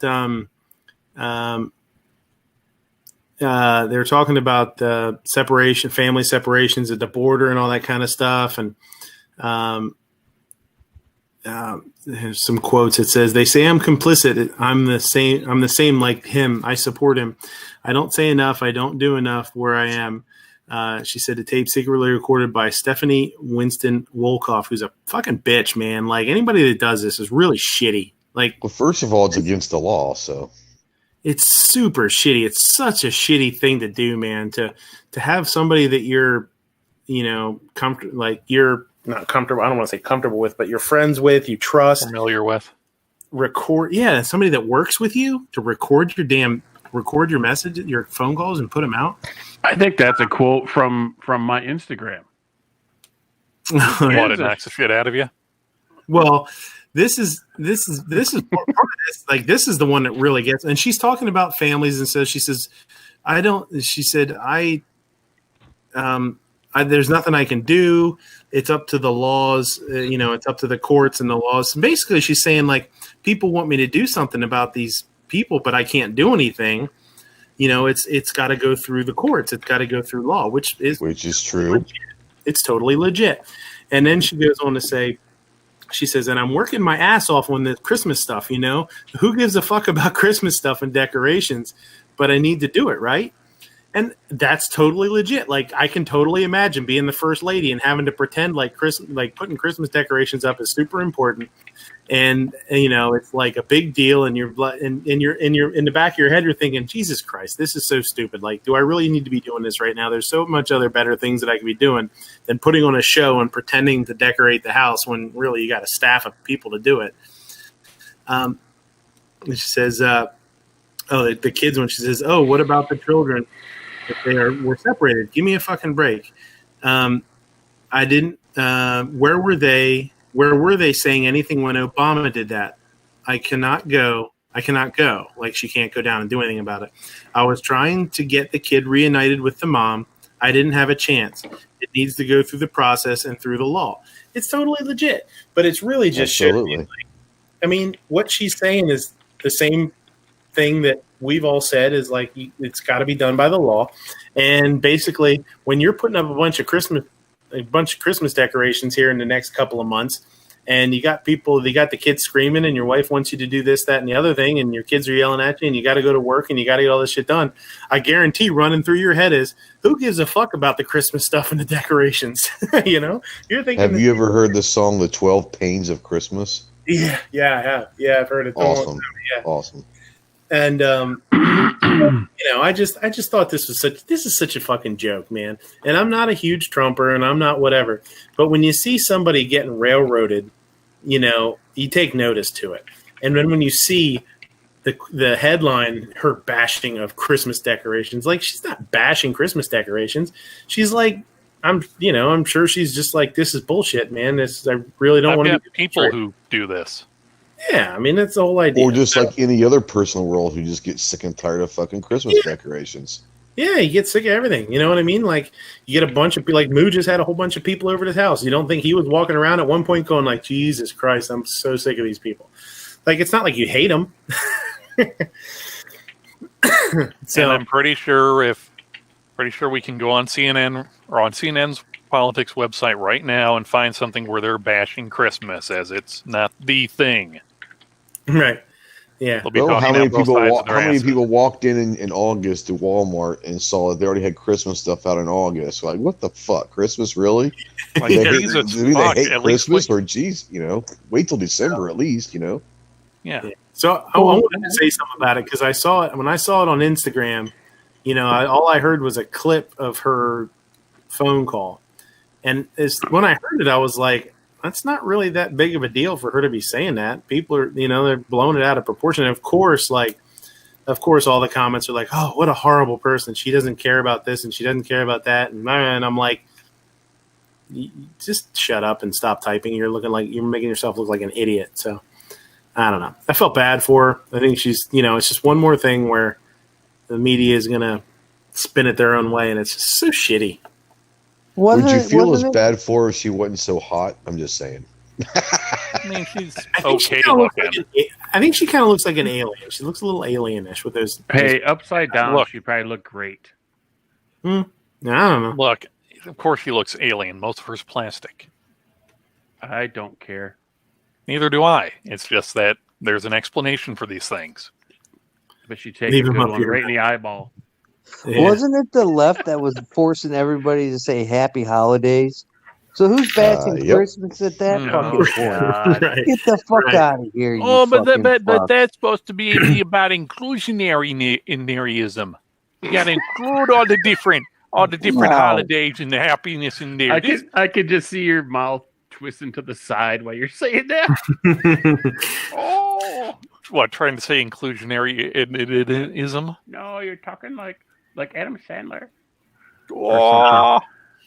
So so hot. I haven't looked up all of the recordings, obviously, and tried to listen to them. These are just the ones that I've heard so far, and these are the ones that the media is pushing, which makes me think that these are the ones that are the worst, the worst things that she say, and I just think it's horse shit. I don't think it's a big deal. Well, I'm sure though this girl was paid to record those also. So you think about it. She wrote a book that nobody gave a shit about, and now everybody's going to want to buy the book. So whatever she did, congratulations, she's got her advertising, you know? Well, at midnight, sometimes it's not about actually selling the book. It's just being a pretentious prick when you're talking to people and it's like, oh, I wrote a book. Have you read it? Yeah.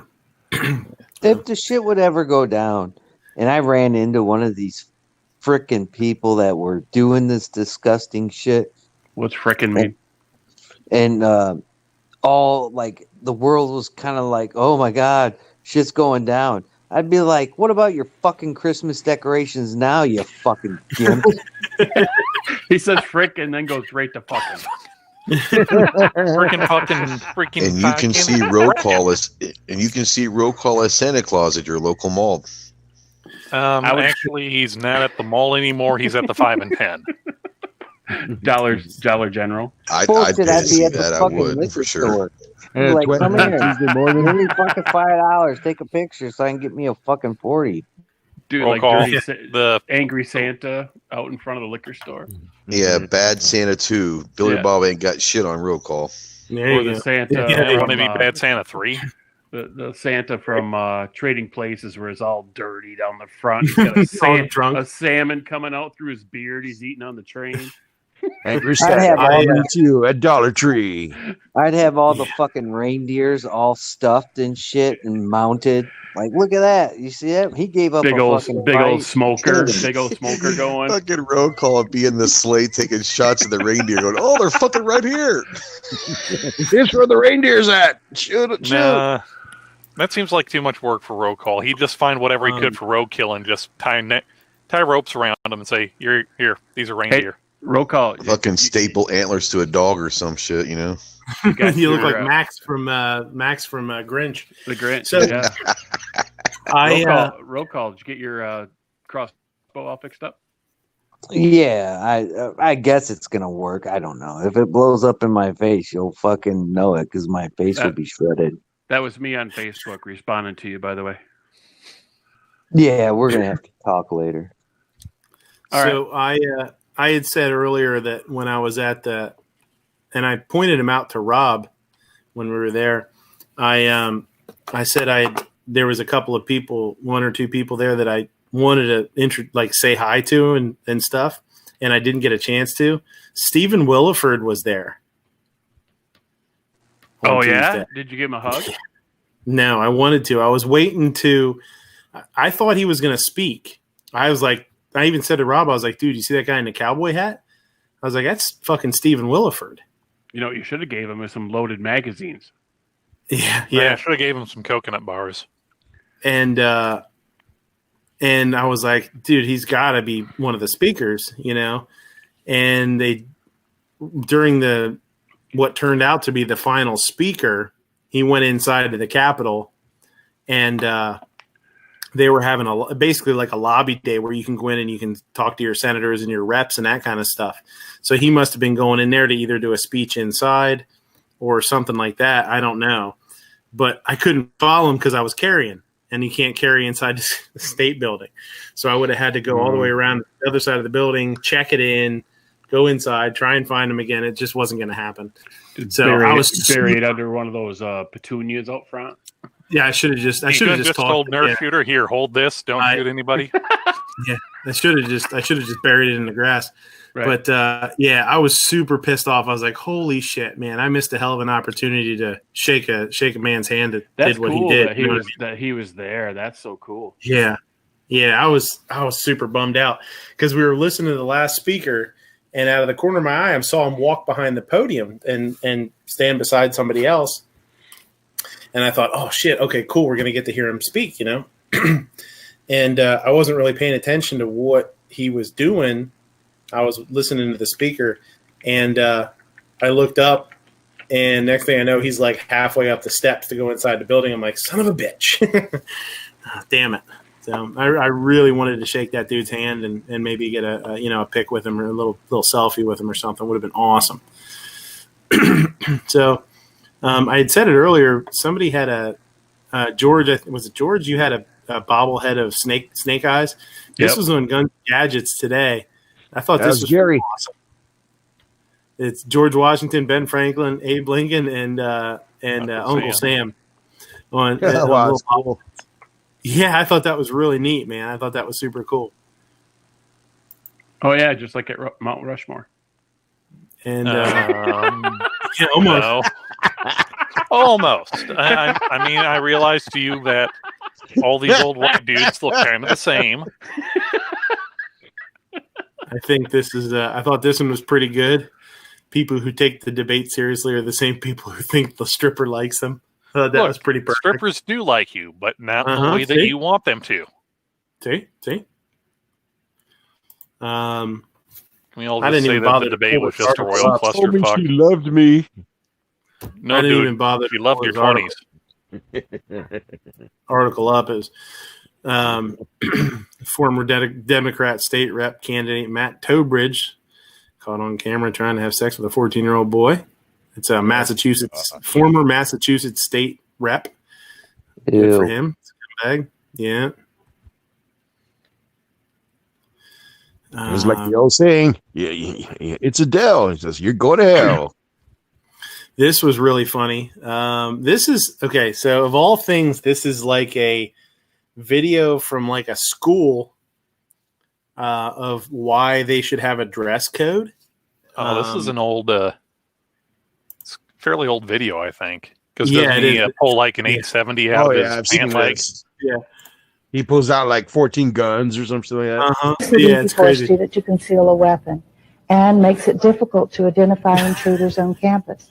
A dress code can reduce weapons violations, relieve tensions between gangs, reduce disciplinary infractions, Derringers, and generally snubbies, improve the atmosphere of the ring of school. fire guns. So what they're saying is they so want he's gonna to put wear his short mag. shorts and Making halter the belt tops line to school. visible at all times. No, this is A about student having may them not wear needing to. baggy pants or colors and insignias that are commonly associated with gang I'd activity. be at a security checkpoint with a Policy was wand going, collaborative is that it, sir? effort between the parents, teachers, and administrators in this.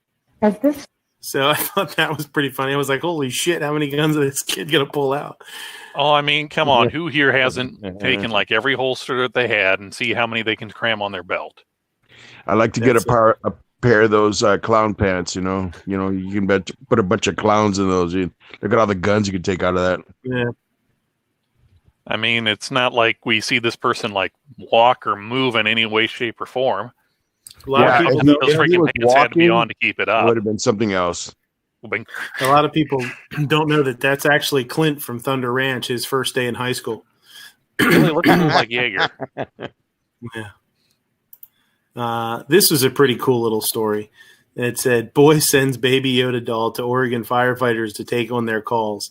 A 5-year-old boy who heard about the wildfires in Oregon told his grandmother he wanted to help the firefighters on the front line, so he donated a baby Yoda doll. So the grandmother basically took them to the store because they were going to buy some stuff to send out to him. And the kid saw the baby Yoda doll, and where does it say? He wrote, they sent it out to him, and he said, "Thank you, firefighters. Here is a friend for you in case you get lonely. Love, Carver." And so it's now like a thing where wherever these firefighters go, they take pictures. They have a Facebook group that has more than 28,000 followers. And the purpose is to show others how Baby Yoda has helped them along the way. So, I mean, that doesn't make you smile and make you want to hug your kid. Nothing will, right? Look at that. And how cool is that? Well, I hate to tell this, but those grins look more like Baby Yoda caused what they're standing in front of.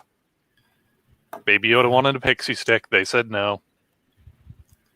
This one was pretty awesome. It says, "Damn, save some 2A Second Amendment for the rest of us." This dude's strapped to the hilt. He's wearing 4 guns. I don't see no double shoulder holster. Yeah, I know, no shoulder holster. It's weird. I don't know all what he's carrying there, but there's an awful lot of it. Glock. Maybe an FN. Yeah, I don't know. I don't see any high capacity mags. I think they're all high capacity. Actually, those I think those ones with the Desert Tan extendos, those might be P320 mags or M17 mags. Wow. It'd be funny if like he trips, falls on his back, and all those guns go off. Bam, bam, bam, bam, just for carrying all that. Meh. This is annoying. She's literally barking.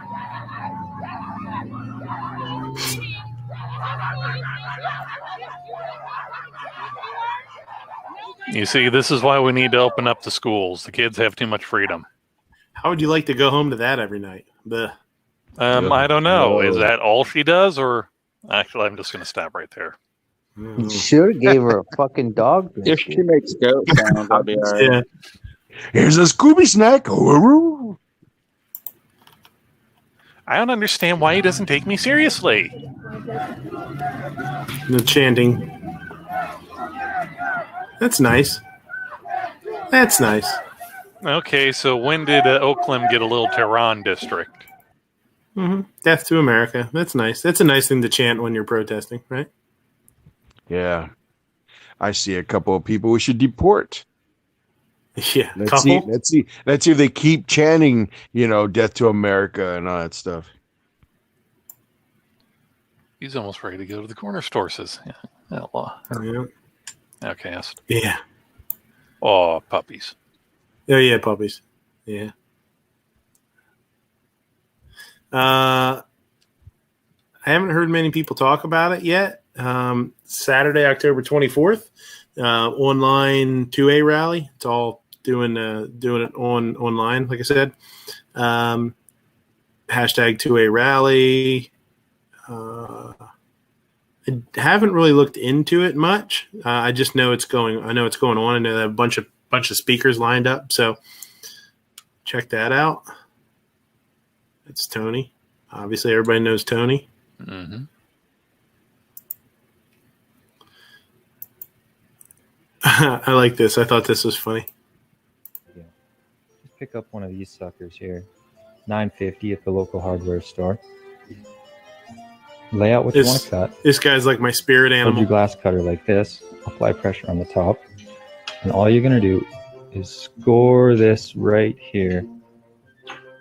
And then, okay, so forget everything I said. Take your glass cutter. Throw it right in the trash. Go to Walmart, buy yourself a mirror. It'll only cost you $30, save you 10 stitches, and the cut won't look like shit. So you've got. I like well, that. I think he was using the glass cutter backwards. Yeah, he got scored a couple times. Yeah. Did you guys see roll call? Did you see your buddy Lori Lightfoot out here? What a fucking moron. You know what's sad about that bitch? Dude, they're mocking us, man. They're fucking mocking the public by doing this. This is a fucking joke.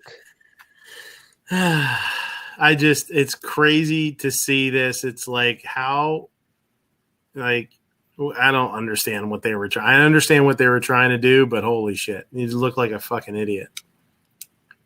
If you look up dork in the English American Dictionary, you will not find their pictures because even the dictionary is too embarrassed to put it there. Did you see the back of her fucking cape? What a moron. Yeah. That's your buddy. That's your bestest buddy. I can't believe you let her do that, man. I can't believe that you let her out of the house with wearing that. Well, it's just as bad as the one senator that was caught on the hot mic about her mask and how it was political theater. These people are making fun of all of us that wear masks, and it's ridiculous. So she's encouraging dead non-citizens to vote. Mm-hmm. I see no problems with this. Yeah, I don't think no big deal, right? Yeah. I mean, what's the worst that could happen? We end up with a bunch of dead people reanimated and we don't need them for another 4 years. So we just end up with zombies. So this is another one to do with voting. Somebody stole, I guess, some of the controls that they use to set up the voting machines. So some of them went missing, which is a big deal, right? I mean, I mean, that's something that you don't want floating around out there. So this guy's a journalist. He goes to the warehouse where they were stolen from and just like walks in. And there's all these voting machines lined up. And he's just wandering around. And he's like, hello? Anybody here? Arrest me. Somebody. And eventually he runs in. He finds somebody in there. But I don't know, man. It's just... I get where people say I mean, I understand they say there's going to be some things that go wrong. There's going to be some misvotes or whatever you want to call it. There's going to be some corruption, I guess, or whatever. But is it me or is it not a priority that our election is done correctly and fairly? Like, it just doesn't seem to be a priority. It just seems to be like, yeah, well, whatever happens. This is how we're going to do it. Like, I don't really get it. I feel like, I don't know. I don't know. It's just, I just feel like it's not being taken seriously enough.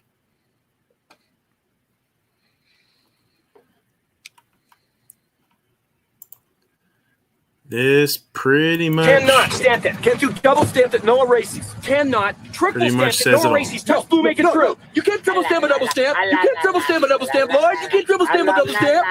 Lloyd, you guys, enough. And started it.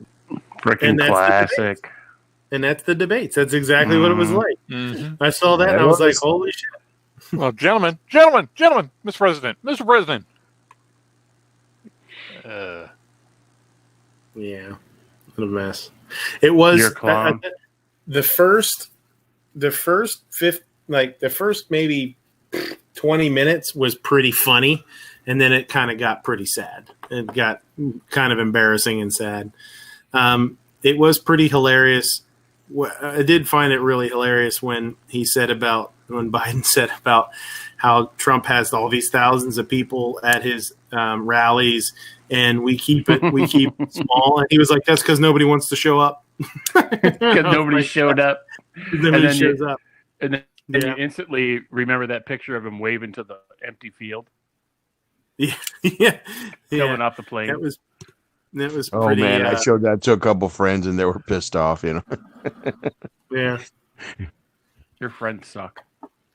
Yeah, I know. Well, he hangs around with us, so what do you expect? Some of them are Biden supporters because they don't like Trump. I said, I don't like Trump either, but, so why vote for this guy? So on my hour and 10-minute ride home from dropping my daughter off at college today, I was on Pandora, and every other song, it was a Biden commercial. Oh my God! YouTube's the same way. YouTube does that too, man. My brother, what he does is he you know how you can put like this commercial is inappropriate. He would keep tagging that on there. I like this one too. I like this one, but I liked it as much for the comment over here. It says, "Because who doesn't like angry Play-Doh?" See, plastic explosives, angry Play-Doh. I thought he was just talking about Sarge. Yeah. Snarge. Snarge. Snarge. Snarge. Snarf. Snarf. Snarf. Thundercats ho. Ho. Make an announcement first. To make an announcement myself. Would the sound man please turn Mr. Reagan's mic off for a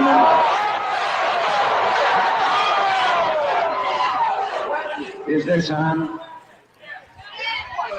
Mr. Green, you turn that microphone off. You asked for me if you would... I am paying for this microphone, Mr.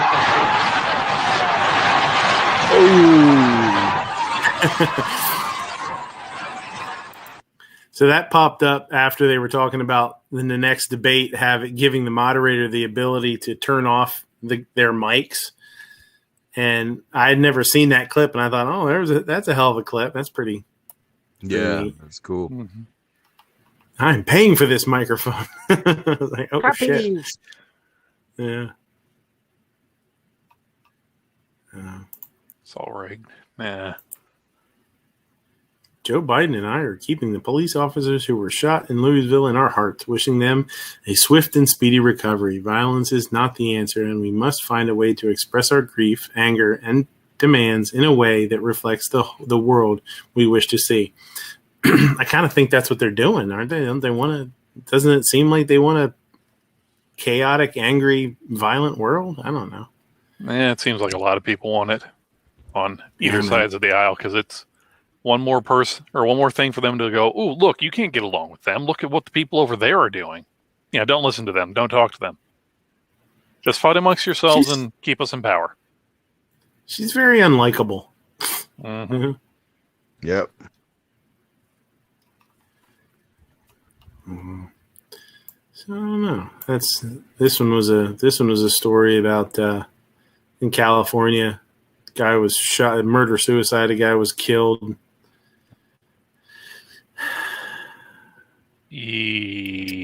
Okay. Yeah. So I don't. The neighbor shot him. Said all lives matter, and that was his last word. And then he shot himself. Then when the cops got there. Mess.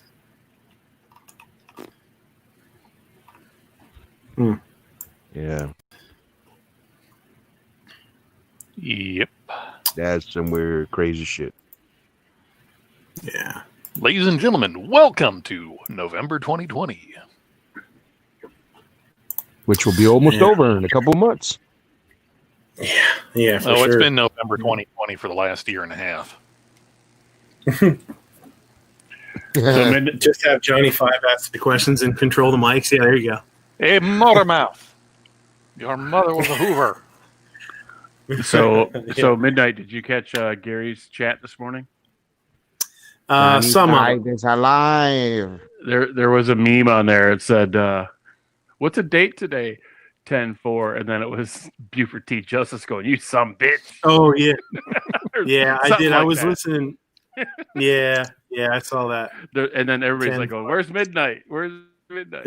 Yeah, I was listening, and then I wasn't listening for a while. I was doing some stuff with a little guy. I started listening. I never finished the show, but yeah, I started listening to it again. It was funny. I saw that because I didn't know what they were. I didn't know what it was, and I started listening, and I was doing. Oh, I know what I was. I was getting ready to do that video. I did that cream dried beef video, and I was listening to it while I was setting it up, and I heard, "Where's Midnight at? He should see this," or something. They said, or "Where's Midnight when you need him?" or something. I was like, "What the fuck are they talking about?" Because I had my phone over here on the charger while I was doing stuff. HVS. I mean, is that something you really want to admit to? Yeah, why not? What the hell? You got nothing to lose, right? What? I don't know. What else? What else is going on out there? Did we miss I don't anything? know. Ammo prices are continue to be insane, and some people are still willing to pay so. Skyrocket. Yeah, continue to skyrocket. I had to poop my pants. Yeah. Well, good for you. At least you can admit it. Nope. I saw a 900 round box of Full Metal Jacket PMC 223 at the gun show. $900. Gun show. Wait, wait, what was 20 it? minutes later, $900 for a case. For a case. Dang. 20 minutes later, I saw a guy who looked to be about 20, 25 walking out the door with it. Dang. Some guy actually bought it. Mm-hmm. Did you order that from Cheaper Than Dirt? No, dude, this was at the gun. Now, I've seen prices like slowly creep even over the past 3 weeks. I hate when they creep. Anyway, Creep. no, at the gun show I helped set up 2 weeks ago, a couple guys were selling 9mm box of 50, just Full Metal Jacket, like Winchester White Box Federal, for between $20 and $25, and it was selling. The gun show I went to last weekend, about $30. This show I went to, $50. Jesus. Yeah. What the hell? Which, if it's fucking crazy. I don't know. It's kind of a two minds here. If I realize that not everybody can realize, hey, don't panic. If you look around, you can find some of this stuff, or what normal prices is. But then again, it's, if I put a hamburger out on the counter there and say it's $50, if somebody wants to spend $50 on the hamburger that you can get elsewhere for not $50, that's more on them than it is on the person pricing it. Yeah, I know. It's tough. I mean, it's not like it's a little different now. Like once we're in the middle of it, that's just what it's going for, I guess. It's crazy. So here's Winchester assumes full control of Lake City Army ammunition plant. I didn't even hear about that. Oh, they're going to have fun with the $30 million in remediation work that's got to be done.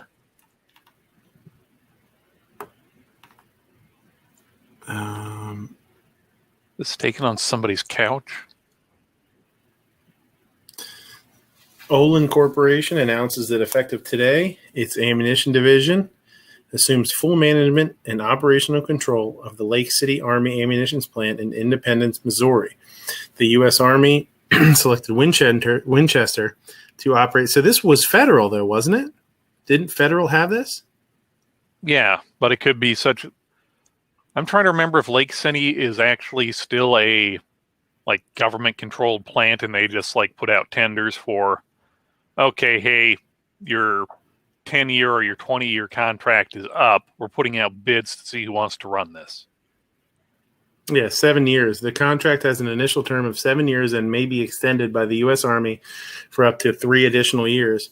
Winchester is now the world's largest small arms ammunition manufacturer. I mean, Winchester made. Go ahead.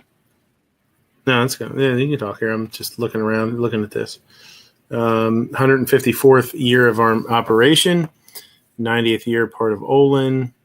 About Lake City. The Lake City Army ammunition plant, which began production in 1941, provides small caliber military ammunition for both training and combat purposes. Winchester previously operated the Lake City plant from 1985 to 2000. The plant, encompassing nearly 4,000 acres, also serves as a national test center for ammunition performance and weapons firing. Yeah, so it's kind of like a a military-industrial complex hot potato.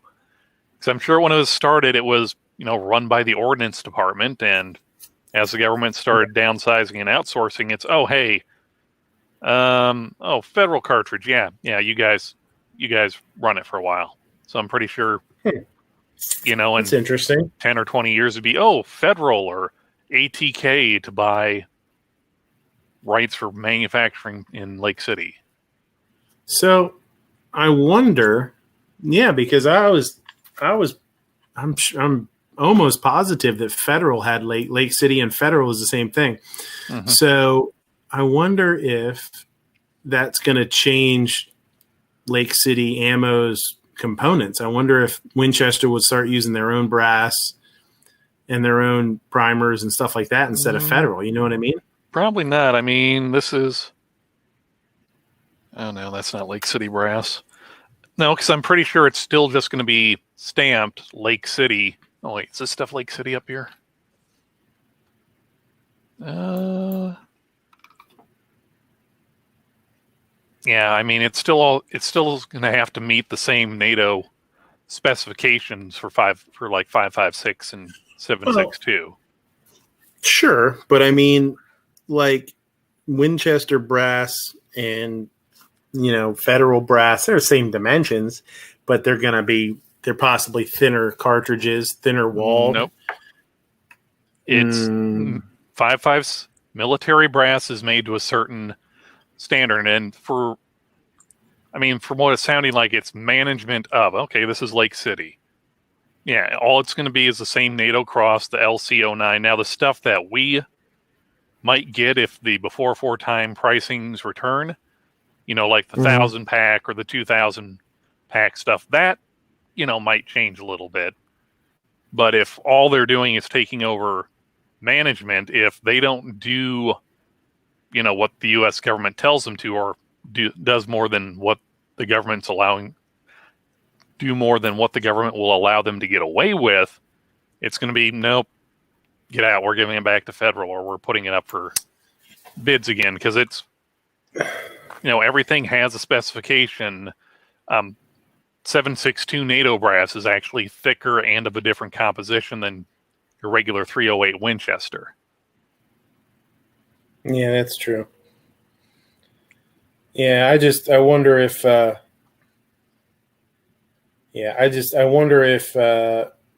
wonder if it'll change. I mean, if it's in spec, if it's within specs, you would think that Winchester would want to buy the brass basically from itself, and then, you know what I mean, and use it. You would think. I mean, why the hell not?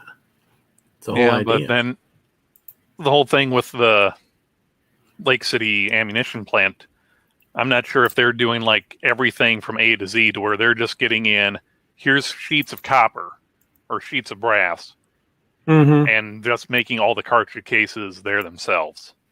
Or if they're like importing stuff and just, 1,000 monkeys sitting at reloading presses just cranking them out. Hodgdon acquires Ramshot, Accurate, and Blackhorn 209. The Ramshot, the magazine, or the powder? Powders. Okay. Notice how Fine Ape said monkeys. Yeah. What's your point? You want to make something of it? What? Big deal. What a whoop. Step outside. No bovines? Oh, I just did step outside. I had to go refill the deer feeder. Is that what you're calling it now? Didn't do it there. That was quick. Plus, I had to pee. If you go in the bag beforehand, it makes the feed flip out a lot better. It ferments it a little bit. Well, I mean, you only do it like right before. You don't just let it sit like an animal. I am an animal. All right, like the animal that wouldn't flush. And back to you, Midnight. Yeah, right? Why you should never rechamber the same AR-15 round twice. You really shouldn't chamber the same round twice anyway. I mean, you can get away with it, but you start getting some pushback or setback. It's very simple, boys and girls. Always inspect your ammo.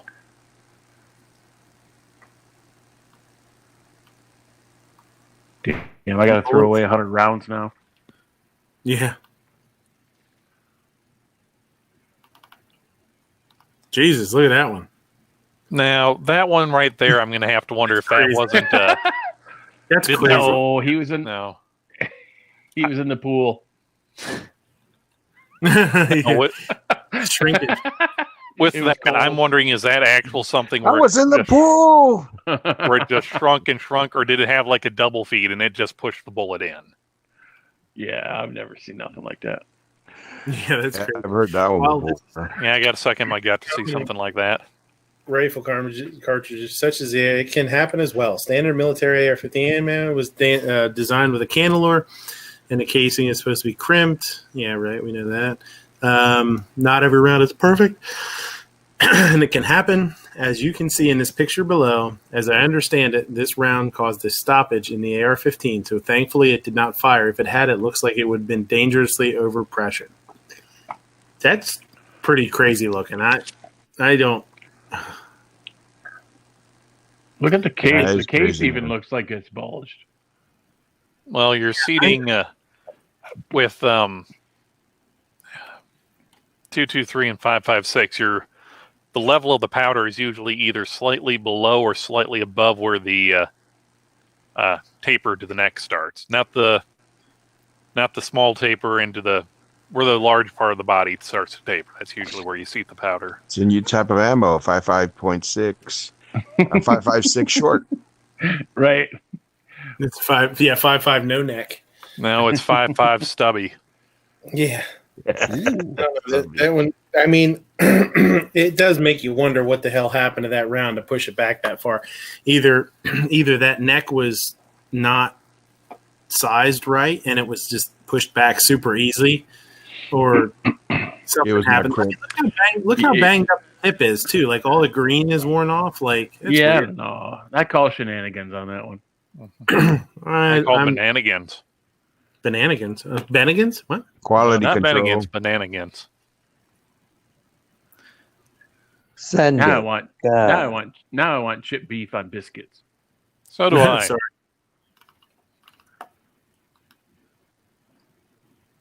You never did show the biscuits, did you? No, he flashed his biscuits.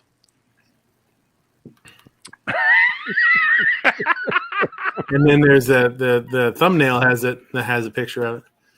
Mm-hmm. So there you go. I mean, yeah, we all know not you shouldn't do that, but I don't know about that one. That one's a little wild there. That's like pushed all the way into the damn. That's pushed halfway down the damn bullet. That's like in prison. Ooh. Ooh.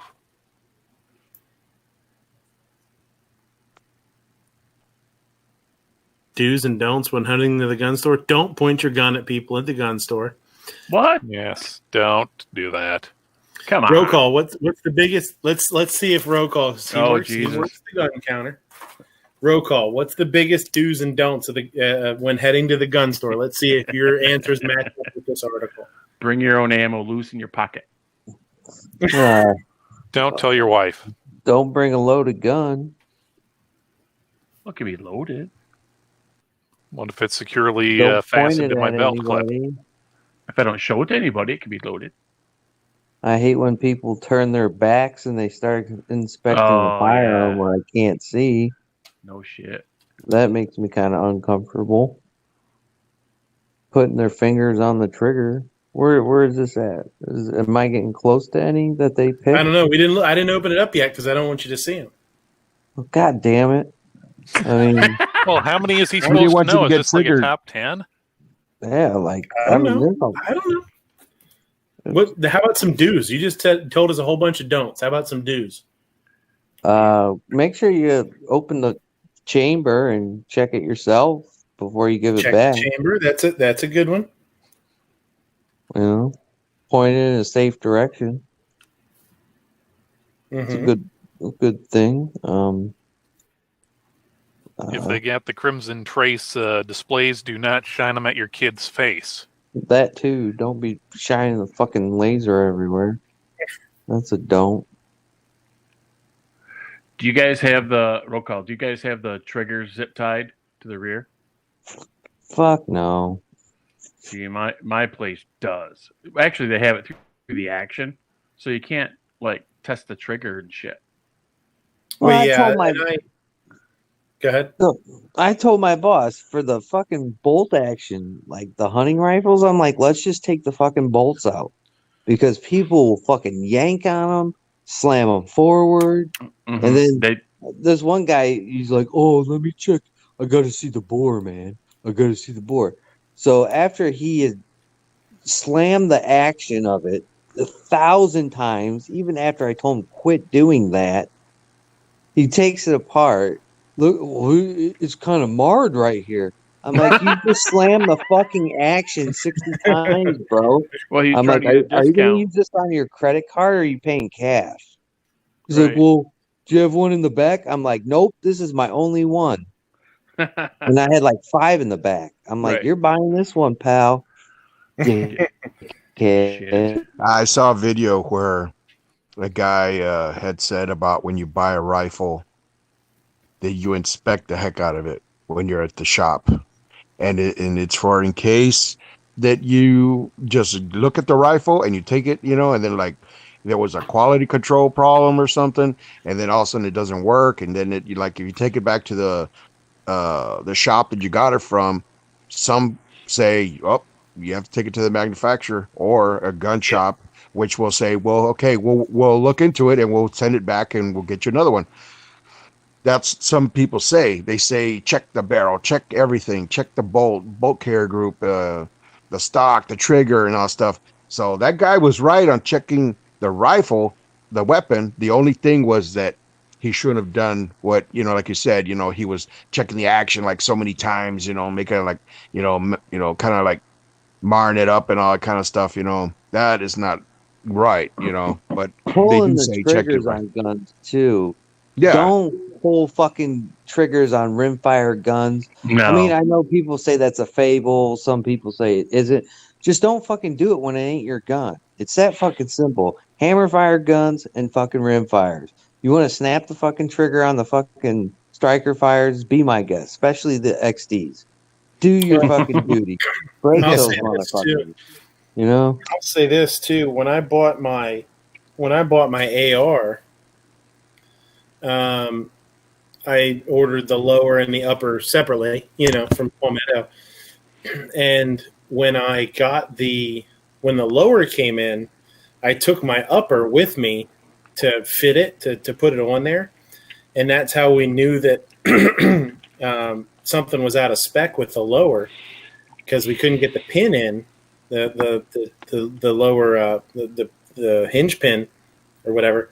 And when we tried to tap it, because he's like, oh yeah, sometimes these are really tight, they're just, no big deal. And he took the back of like a little screwdriver or something, just lightly tapped it, and a chunk of the frame, the aluminum lower broke off.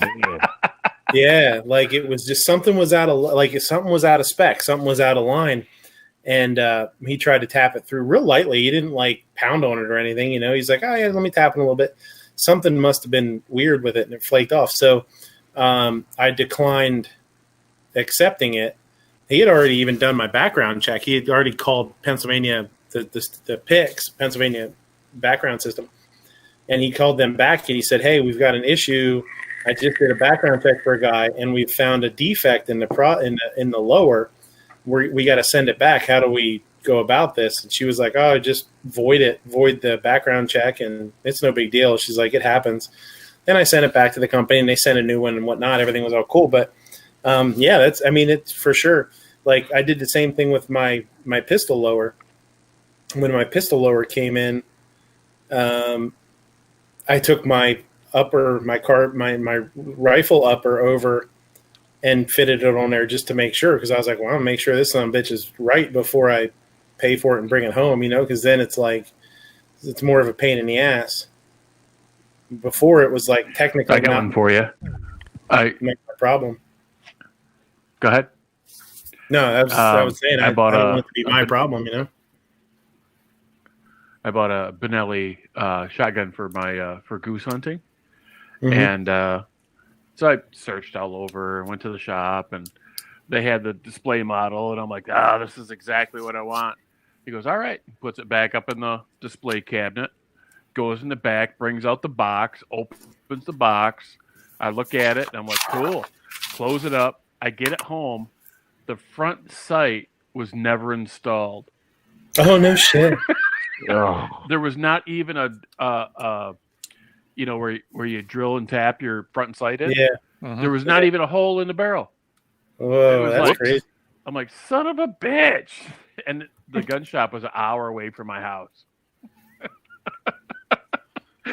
So I took it back, and I ended up getting a longer barrel than I want. I wanted a 26-inch barrel, and they gave me a 20. I ended up getting a 28, and then they gave me like $50 in-store credit and shit. But pay for your gas and stuff. But that's like what you say. I mean, inspect every inch of that gun. I was looking at the bolt. I was looking at the trigger. I was looking at it.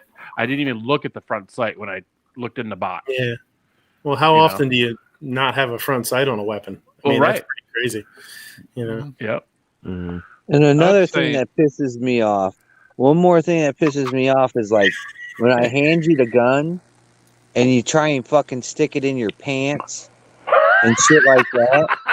And it's like, what the fuck? I had to yell at a guy yesterday, and he's an older guy, and he grabs the gun from me. It was a CZ75 compact. That fucking gun's expensive. It's like almost $600. So he turns his fucking back, and he lifts up his shirt. I said, sir, can you turn the fuck around? And he looks at me. I'm like, what are you doing? I'm just putting it in my pants to see how it fits. I'm like, turn what? around. Yeah, I'm like, It's like let a me gun. see the. Yeah, I'm like, let me see the gun, and I put it back in the case. I'm like, you can leave now. Now it He's smells like "What?" skanky old Old dick. man. Yeah, Old it's dude. like, Here's are you Johnny U's fucking Mexican stealing crack this gun? Terry. I'm like, what are you doing? I'm like, you're a moron. And me and him exchanged words. I'm like, look, dude, I don't know who you are. You don't know who I am. So you have to look at it from my perspective. You're sticking a gun down your pants. I'm behind a counter. I'm fat. It's going to take me a minute to get over this counter to grab you and beat the fucking living shit out of you to get the gun down. I'm like, you can leave my counter. Now that CZ has no front sight because he beat the fuck out of the guy in the face. No, it Yeah, has no right? front sight because it caught on the dude's ass and snapped off. It smells like skank. No, it just smells like that third hole. Butt crack. All 3 holes. Okay. So here I we would go. say on the one more thing on the dues. If you are someone who wants to test the trigger, ask the clerk. Yeah, I Yes. always do. I always do. And if it's something that's hammer fired, if you want to be extra nice, put your thumb between the hammer and that. Just let it fall a little bit. You don't have to let it snap to get a feel that, oh, that single action is really nice, or oh, that's crap. Mm-hmm. And West Covina Dodge is out in the chat. Hello. Hey, buddy. So on roll call's list, we have do check the chamber. That's a good one. I like that. Do keep it pointed in a safe direction. Okay. And then we're going to word this like this. Do check the firearm properly before receiving. Okay. And do ask to test fire the guns before you Dry start fire. Right. Yeah. They By might the get a way, little wiggity if you ask to test fire it. Yeah. That's That you know what I meant. 4473 on the picture is wrong. Is it wrong. an old model? It's an old model. That's wrong. Yeah, because aren't they yellow now? probably. Well, I can guarantee you that roll call works the action before he hands it to the dude. Yeah. I hand it to him with the action open, so they can check it and verify that there's not a round in the chamber. Now, roll call 219s. Don't bring a loaded gun in, which I think he means if you're gonna handle it or trade it in. Right. Yeah. Hand it to the guy. Go, hey, what can I get for this? Safety off. Don't Can bring I a try loaded it in gun. this holster? Can I try it in this holster? And then the gun's fucking loaded. Like, no, you can't. So don't point it at anybody. Don't turn your back to the gun to the employee. Yeah, don't turn your back on them with the gun. That's shady. Then keep your finger off the trigger. Shining around optics, lasers and all that kind of shit. Don't do that shit. That's annoying. And most important of all, well, maybe not most important because loaded gun or anything, but don't shove the gun in your pants. All right, so let's see what these guys wrote. Do call ahead and ask what you need to bring. I suppose. I think most people know what they need, but okay. Not necessarily. Don't be afraid to ask questions. All right. Okay. Yeah, sure. Do examine your gun, but keep it pointed in a safe direction. There we go. Okay. Don't forget the extra ammo and accessories. Yes, you need to remember those because there is a higher margin on a holster than there is on a gun or a box of ammo. Right. Correct. Do ask about training opportunities and classes. Yeah, sure. Do not. Is it me or is this Tony Simon holding up Clint Walker, Clint Smith? I don't know. I've never seen Tony from that angle. I don't know. It almost looks like it. Yeah. He's like, look here, little fella. Let me help you out. I mean, he looks cuddly either way. So that's it. That's the do's and don'ts. Looks like he was helping him up to reach the window so he can fire through it. Yeah, exactly. He's like, let me hold you up here, buddy. You left your step stool at home. Let me lift you up. That's I don't know. That's not a very exciting do's and don'ts list. I know. Well, getting to the ask ahead with what you need to, or what you do need, if you are first, look, people, the internet is a thing. You can go on. Many state and federal governments have their own website to where you can type in what do you need for buying this, or that. Is that on our little road trip this weekend, stopped at one of the gun shops I normally do, and it was kind of sad. Their wall of ARs that stretched for 50 feet had like 4 22s and one M1A that was $2,000. Nope, guy in there thinking, oh yeah, I'll take this pistol, I'll take this pistol, I'll take, like 2 or 3, and oh wait, what do you mean I need a pistol permit? Yeah. Save yourself some time and some disappointment and actually check whether or not you need a permit or a valid driver's license. And another thing I like to do is like ask people for their IDs, especially the younger kids, just to make sure they're 21, because you can't purchase a handgun or ammunition. Mm-hmm. And so the guy comes in, right? He's like, oh, I want to see this. I think it was a Remington, one of those pieces of poop, those RP ones or whatever they are. The one that CDNN was trying to give away for like $75. Oh, the R51. Whatever it is, it's the striker fired one. So he hands me his ID, and his ID's from Illinois, and I hand it back to him. I'm like, I can't help you. He's like, well, why not? I said, you're from Illinois. And he's like, what does that mean? I'm like, you can't buy a pistol here. So why would you want to handle this pistol? Just to get a feel of it. I said, well, maybe if you guys change your gun laws, you'd be able to handle a gun here. He walked away very sad. Yeah, that happens when I go to like Gander or Cabela's. I'm like, hey, let me look at that. They're like, give me your license. They put that behind the counter while you look at shit. They haven't done that around here. Same with me when I go to Academy. I automatically know, so I give them my driver's license and check whatever, pistol or rifle I'm looking at, and then I give it back to them, and they give me back my ID. It's more like a safety precaution, because if he does run out of there, you got his license, Yeah. Unless it was a fake license. Wait a minute. Why does this say Muddy May Clampett? McLovin.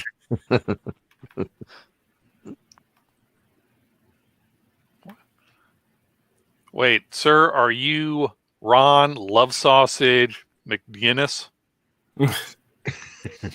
McLovin. Sure. You keep hearing like, oh, there was no good. They didn't talk about gun control during the debates. Now they probably will, but there's really no reason to talk about gun control. I mean, they know Biden wants to take a bunch of shit, and Trump is sort of pro-gun. Trump does whatever Trump thinks Trump should do.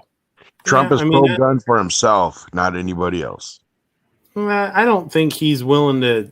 I think he knows if he goes anti-gun in any way, in any serious way, he's fucked. He'll never get elected. But I mean, I don't think he's like a 2A supporter necessarily.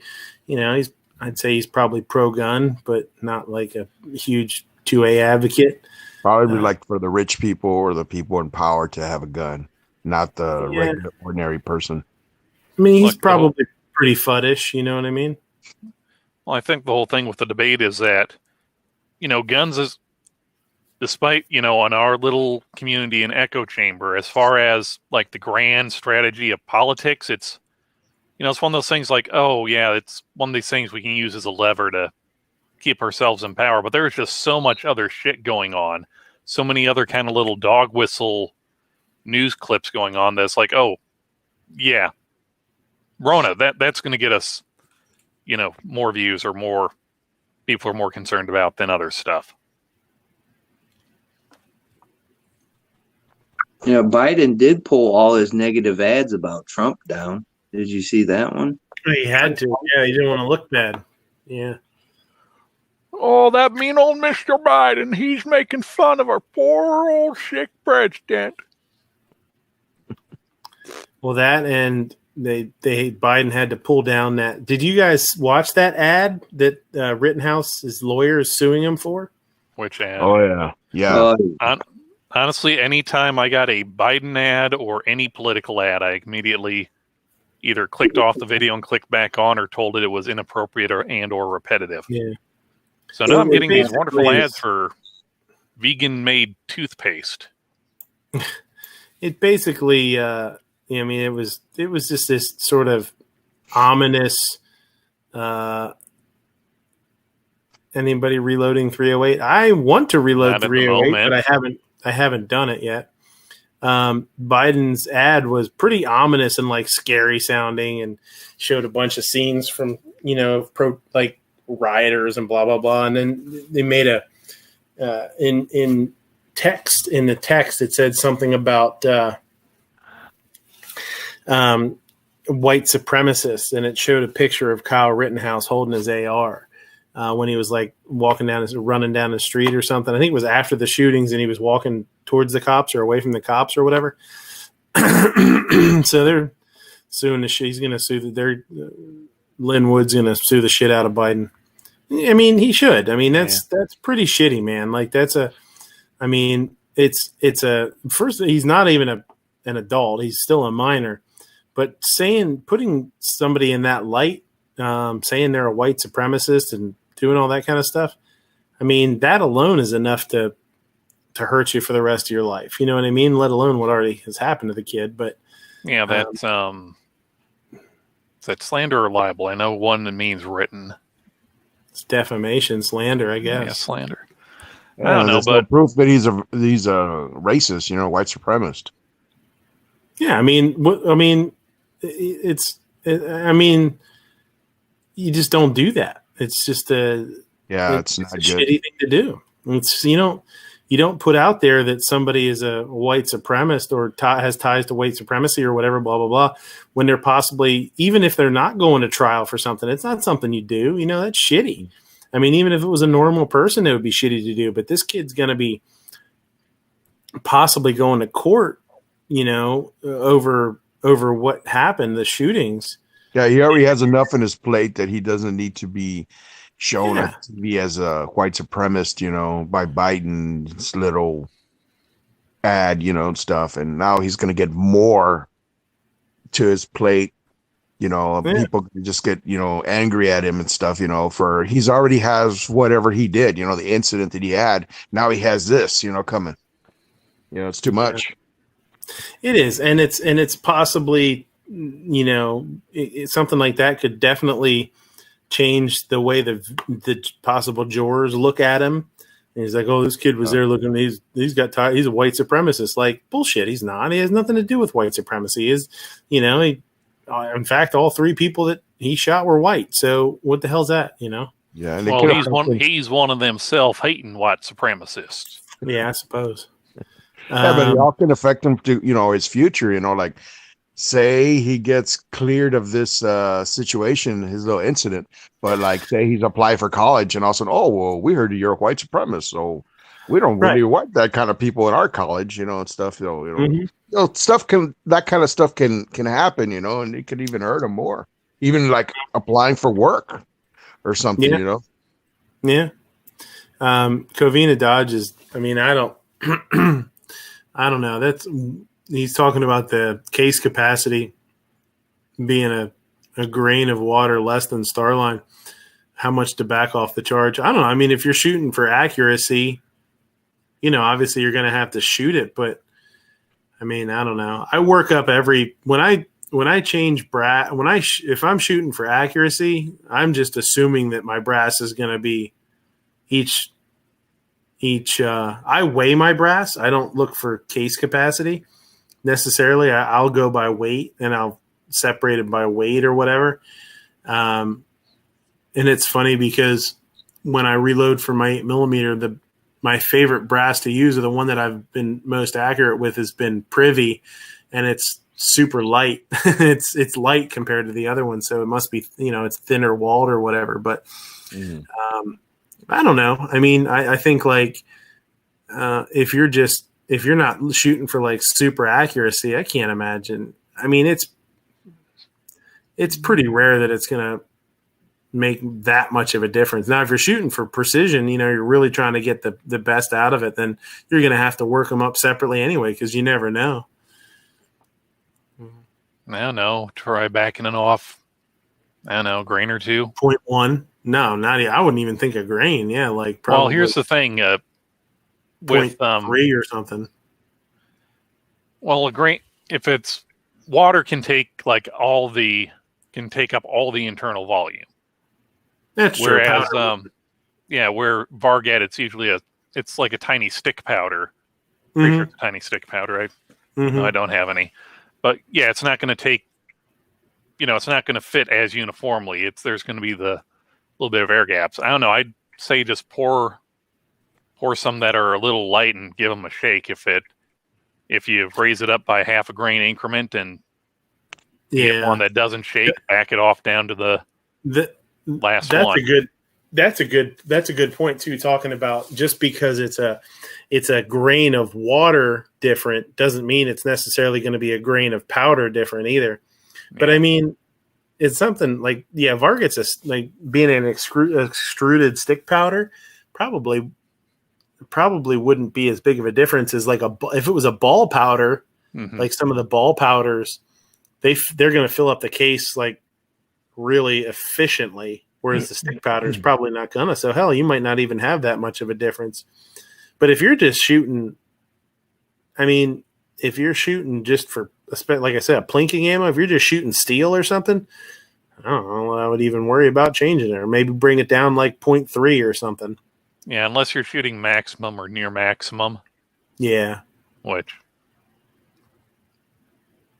Yeah. I know with my 308, I would shoot for precision because I have that set up to be a really, an accurate rifle or whatever. But for my 8mm, I have a workup for the most accurate load I have that I've ever shot out of it with the bullet or whatnot. But like for plinking ammo, it's just like, I don't care what the case is. All the cases are different. I'm just using this a cheap FMJ and the same powder charge for all of them. I don't really worry about it. I don't shoot that rifle much anyway. But it would be the same thing with like an AR or something like. I'm not going to change if it's a Winchester versus a Federal case. I'm not going to change the load probably.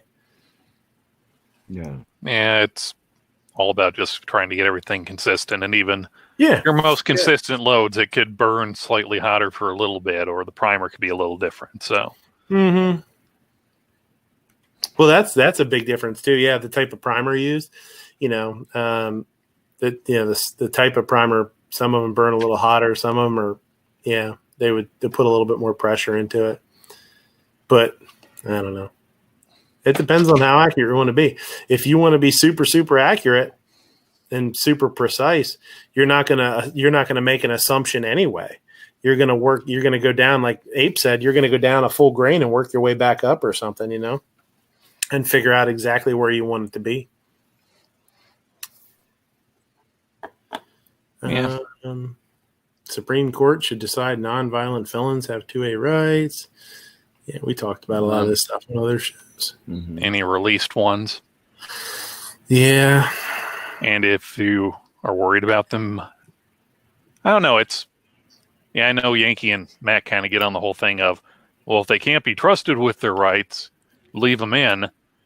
Okay, well, who's really trusting or saying, okay, you meet the metrics for this, or what's the standard for that, instead of just, no, you can't be trusted. We don't think you're rehabilitated. Yeah, just go back to your cell. Yeah, I go back and forth a lot. Like, part of me says, yeah, if you're released, you should have 100% of your rights back. And then part of me says, you fucked up, man. Like, you fucked up. You made a decision to do this, or this. Yeah, but it's also the thing of, okay, who here hasn't done something stupid, like super stupid, and the whole thing of, well, goes back to the whole, is incarceration supposed to be punishment, or is it supposed to be trying to rehabilitate? So, hey, yeah, I see that was stupid. I'm not going to do that again. I know at least one guy who got caught with something around the order of 10 pounds of meth and couldn't convince the feds that it was for personal use. He went to prison for 30 years, and I don't know, when he was talking about it, he was like, yeah, I ain't gonna do that again. That was stupid. And he's still Mr. kind of outlaw biker, but he's like, yeah, no, that ain't worth it.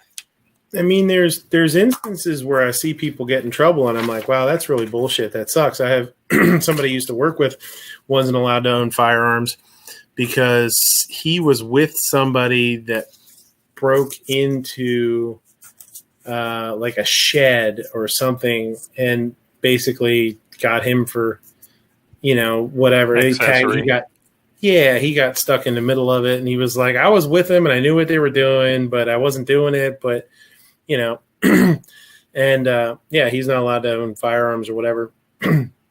It's weird.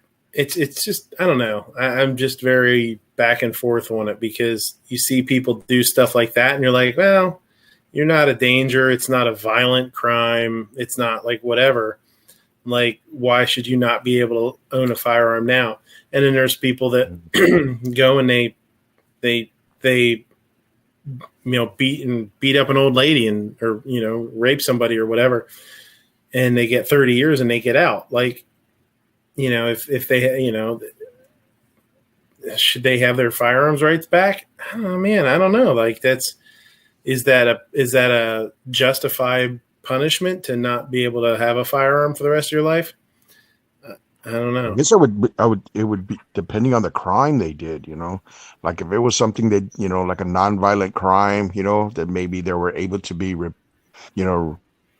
fix, their way of life, and rehabilitate, and maybe be able to earn their right to own a firearm, but if it's something like they did bodily harm or they raped somebody or something, maybe that could just be more punishment that, what, dude, you lost your rights forever. I guess it would just have to be depending on what they did, But that's what, like, when Ape is talking about Yankee or Matt or whatever, like, are they really rights then?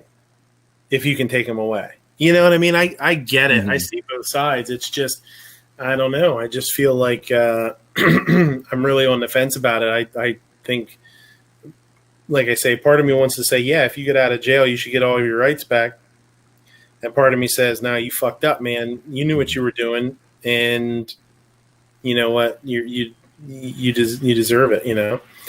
Can you deprive man? Obnoxious one is in the chat.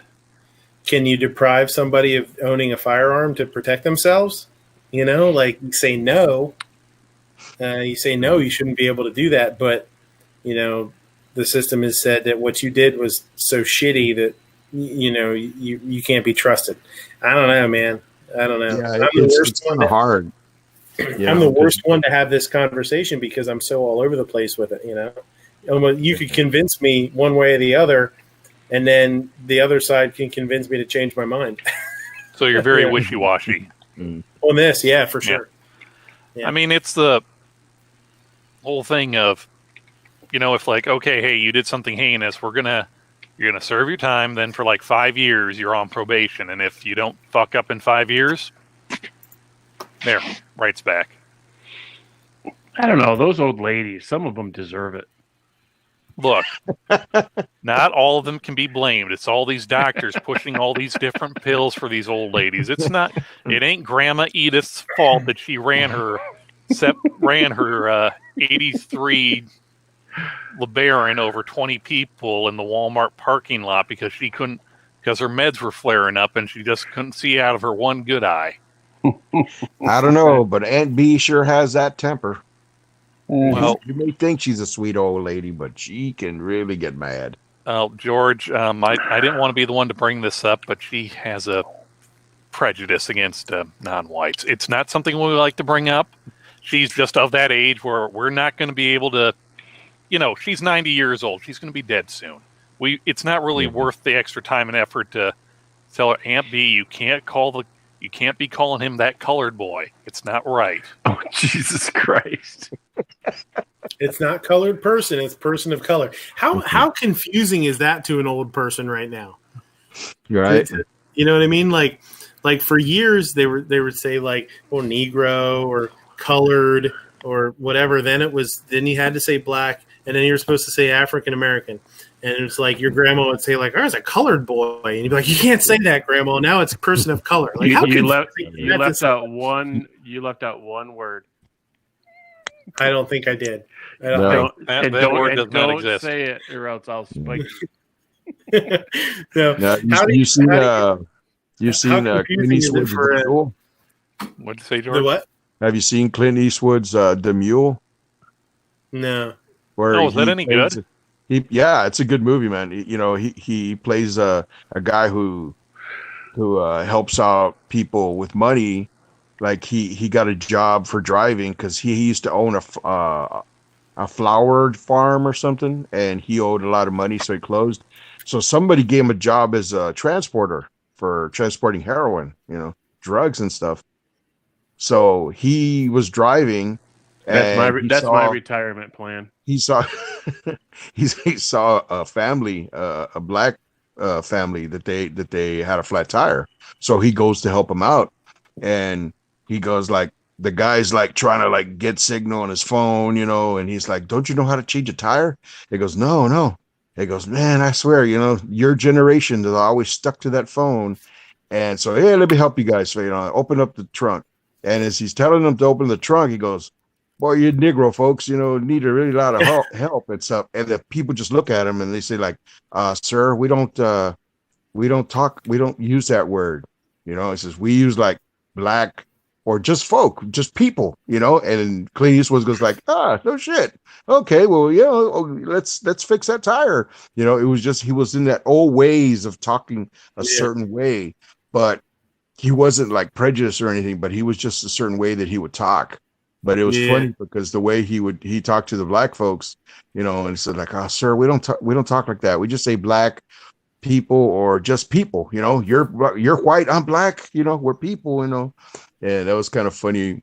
Funny part of that movie. So in other words, he's playing kind of the exact same archetype that he was in Gran Torino. Somewhat, but less. Less. He was more. He was more, like a veteran, and he owned a farm and all this kind of like, he was, he had problems with his family. He was never home because he was always working. He was always driving, and that was his thing. He liked to drive.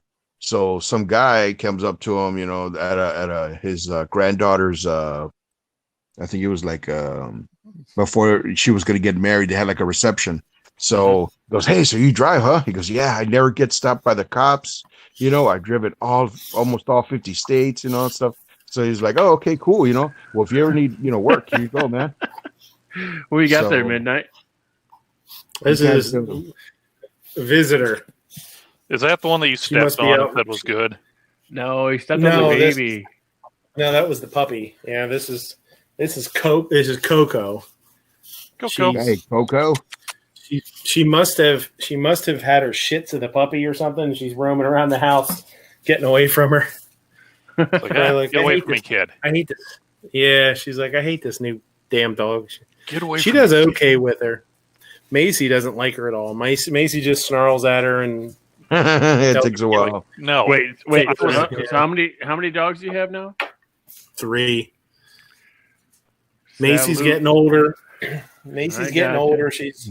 She's not going to be there too much longer. And Coco's, I don't know, she's like 5 or 6. And that could be worse. I know a girl who has 5 dogs. I bet you do. An apartment. Ugh. Coco will play with the puppy a little bit, but not. She doesn't love her, but she'll deal with her. but the dog. She must have been trying to mess with her or something. I heard her come down and rip across the living room. Does Nurse Shooter have a favorite now?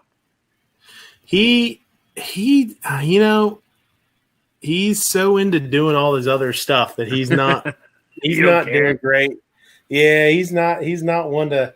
He'll take care of him and he'll watch her and he'll do whatever if you ask him to, but otherwise he's just like whatever. It's not Godzilla.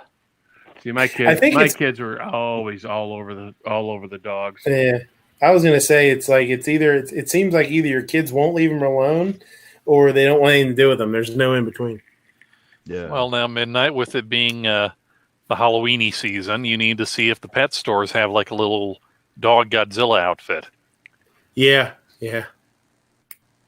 That would be. He's got. That's what he was for Halloween last year. What the hell George got on his head now? It's another Ghost Tactical, just like Robbie. Same one. Oh, I'm watching it on my phone. The live button's over his face.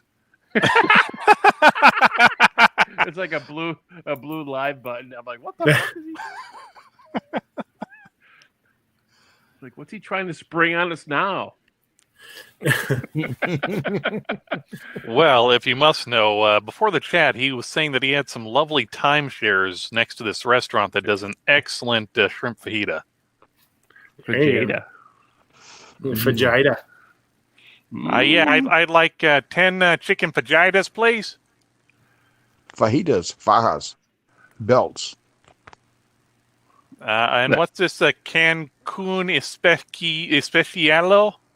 I can't show my wife your new puppy. She would fucking you over the head and tell you. Oh, we got to get one of those.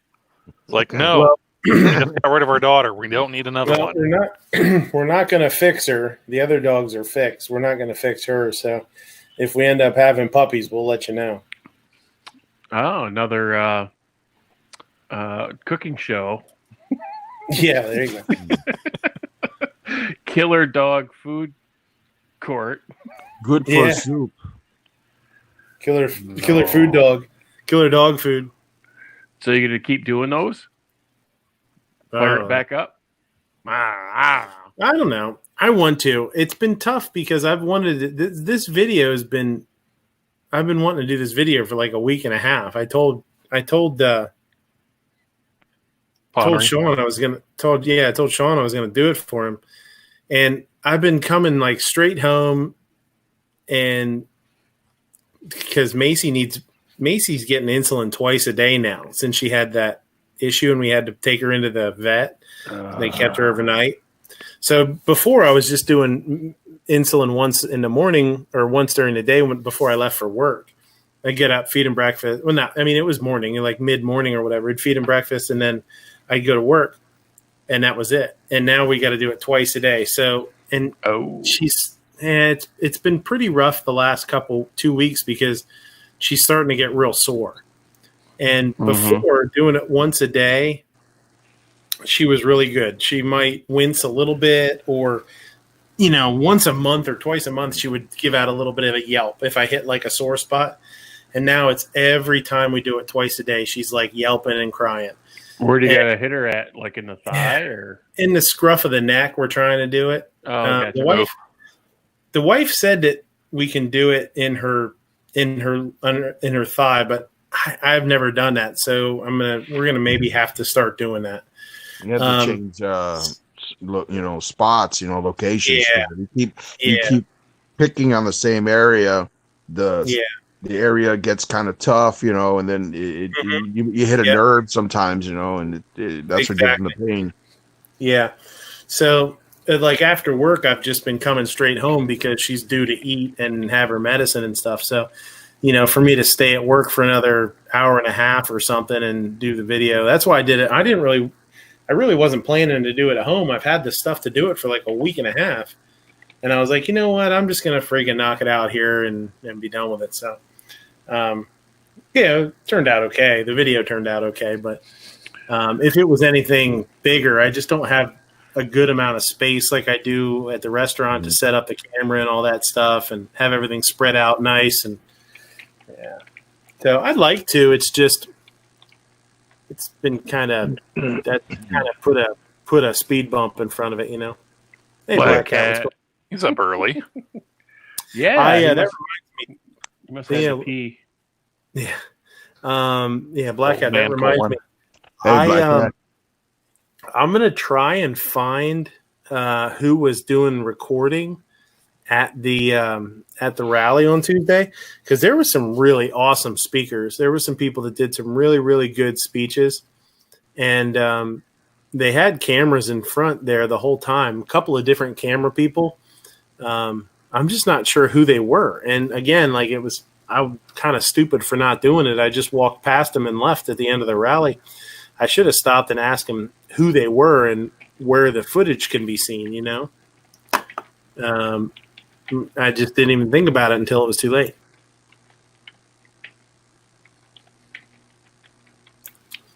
All right. What do you guys think? Anything else, or should we get the hell out of here and go to bed? I don't know. Are you going to keep snoring, or are you going to put your CPAP machine on so we can all sleep? Yeah. Yeah, is it working for you, the CPAP machine? Oh, I'm fine. I definitely. It took me a while to get used to it. I mean, some people put them on. Some people put them on and they're fine. I went through like 3 or 4 different masks till I found one that I could deal with, and then, you know, even then, it was a long time before I was able to keep it on all night. You know, I'd wake up halfway through the night and take it off. I still have issues with condensation on the inside of my mask, because I wear a full face now, so that when I toss when I roll around, it doesn't come off. What setting do you have it on? I think I'm on like a 7 or something. It's like 7. halfway. You know, I think it goes up to 14. I think I'm a 7. But you probably need to lower it down a little so that heat, you know, how it heats up the water in the container, and it kind of like humidifies. You know, that way your throat doesn't dry up as you're breathing all that air. But you may need to lower it a little. That's what's funny though. Most times, I almost never run water in it. I almost always run it dry. Okay. It's just the time of the year, and I don't know. It can be a real pain in the ass. Yeah, I run it on 0, and I do put water. There's occasion that I'll put it on 1. The highest that I use is 2.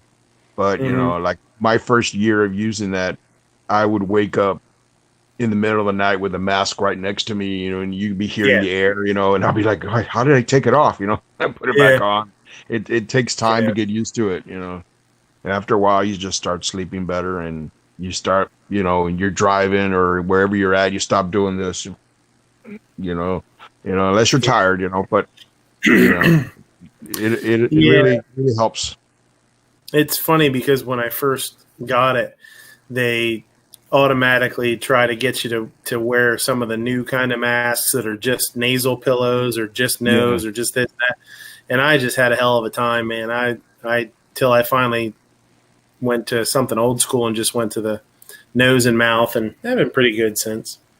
So. Yeah, that it works. I mean, it's just getting used to this area here of feeling pressure, and then after a while, you know, you have air leaking out the side and stuff. It makes noise. It wakes you up and stuff, and you got to tighten the mask more. You know, it depends. Yeah, I've gone through all that. Yeah, it sucks. So you guys got anything? Roll call, Moo, Ape, George. You guys got anything? If not, we'll cut her loose here. No. I It was got cool nothing. watching myself. 700 subscribers, Harry. Please. Bye-bye. 700 subscribers. That's the other thing that I should have done too when this rally was coming up. I really should have done a push. And now that I'm trying to find, I mean, I'll be honest, like the speeches that people did, this was the best rally I've been at. They really had some good people speaking. And I wish I had 1,000 subscribers and could have just gone live on my phone on my YouTube channel, and I couldn't. And I should have I should have done a push to try and get to 1,000 subs so that I could have live streamed it, and I didn't. So it's kind of a bummer. Now it's too late. I don't really care. I don't really care about subscribers other than that. And I should have done a freaking push for it to try and get another 200. I think I need like 220 more or something. I could have got that in a couple of weeks, just to be able to do this, But because it's so I'm going to try and find it and see if I can get it on my channel somehow. I don't know. We'll see. Yeah, it's kind of funny about trying to get subscribers is because like all of us that are joining in the chats, Matt's chat, your chat, Yankee, whoever, we all subscribe to each other already. So then we're like, well, we need more subscribers in there. And you're looking around, well, who else is new? Everybody else is subscribed to each other. Yeah, that's what Clover was talking about last week. Mm-hmm. Well, I'll tell you what, too. One of the things that has really hurt, I guarantee it, really hurt subscriptions is the fact that if you're in a chat, you can't click on somebody's name and go to their channel anymore. Yeah, that sucks. I don't know why that happens now. Yeah, you have to either search them and find them, which is really hard if you're a small channel because it doesn't come up right away, or if it's a common name or something. Yeah, you have to or look you for have it. Hard. Or you have to actually have somebody put a link in. Such bullshit. You can. It is. The only way you can go to a person's profile without searching is that if, like, say you did your video, right? And you just did your video and you see comments and you see a name that's not there. You can click on there and they'll show you their profile, but on the chats it won't. And that's the thing that sucks. Yeah, it really sucks. And I mean, I remember when, it was you guys are coming on this chat and I would go on people's chats or whatever. If you go into a chat, and you would say something in the comment section, you'd always get a sub or 2 or 3 subs from people because they liked they liked what they heard from you or whatever. And now if you don't put a link down and you're not a big channel, then what the hell? You just it's really shitty. It's kind of stifled that. I just don't see, I don't see the reason that they did that. Unless it was because they got a stick up their ass and they were like, people were trading sub for sub and stuff like that. You know what I mean? I know they don't like privacy that or something. I don't know. Yeah, I don't know. Maybe it was like for people that are like trolling or something. I don't know. Who knows? I don't know. It's shitty because that was, I don't know. That really definitely is. I noticed that because, one of the things that's nice to do too is, if you're in the chat, text chat of somebody else's live chat, and you're answering questions to people and somebody asks the chat a question and you chime in, you get a lot of subs that way too. Yeah. People like, oh, thanks for oh, cool. Thanks. And they'll click on you. And they used to be able to go to your channel and give you a sub real quick. That used to happen all the time to me. Mm-hmm. And now it doesn't. So it's just kind of shitty. So, yeah, so that's what's up. I'm going to try and see if I can get that. Be nice to get that because that was some really good motivational speaking that some of those guys did. The sub for sub thing was a big reason. Yeah, I imagine. It's shitty that they took that ability away. I think that's fucking. I think it's stupid. So Black Cat, if you have any insight on who might have been.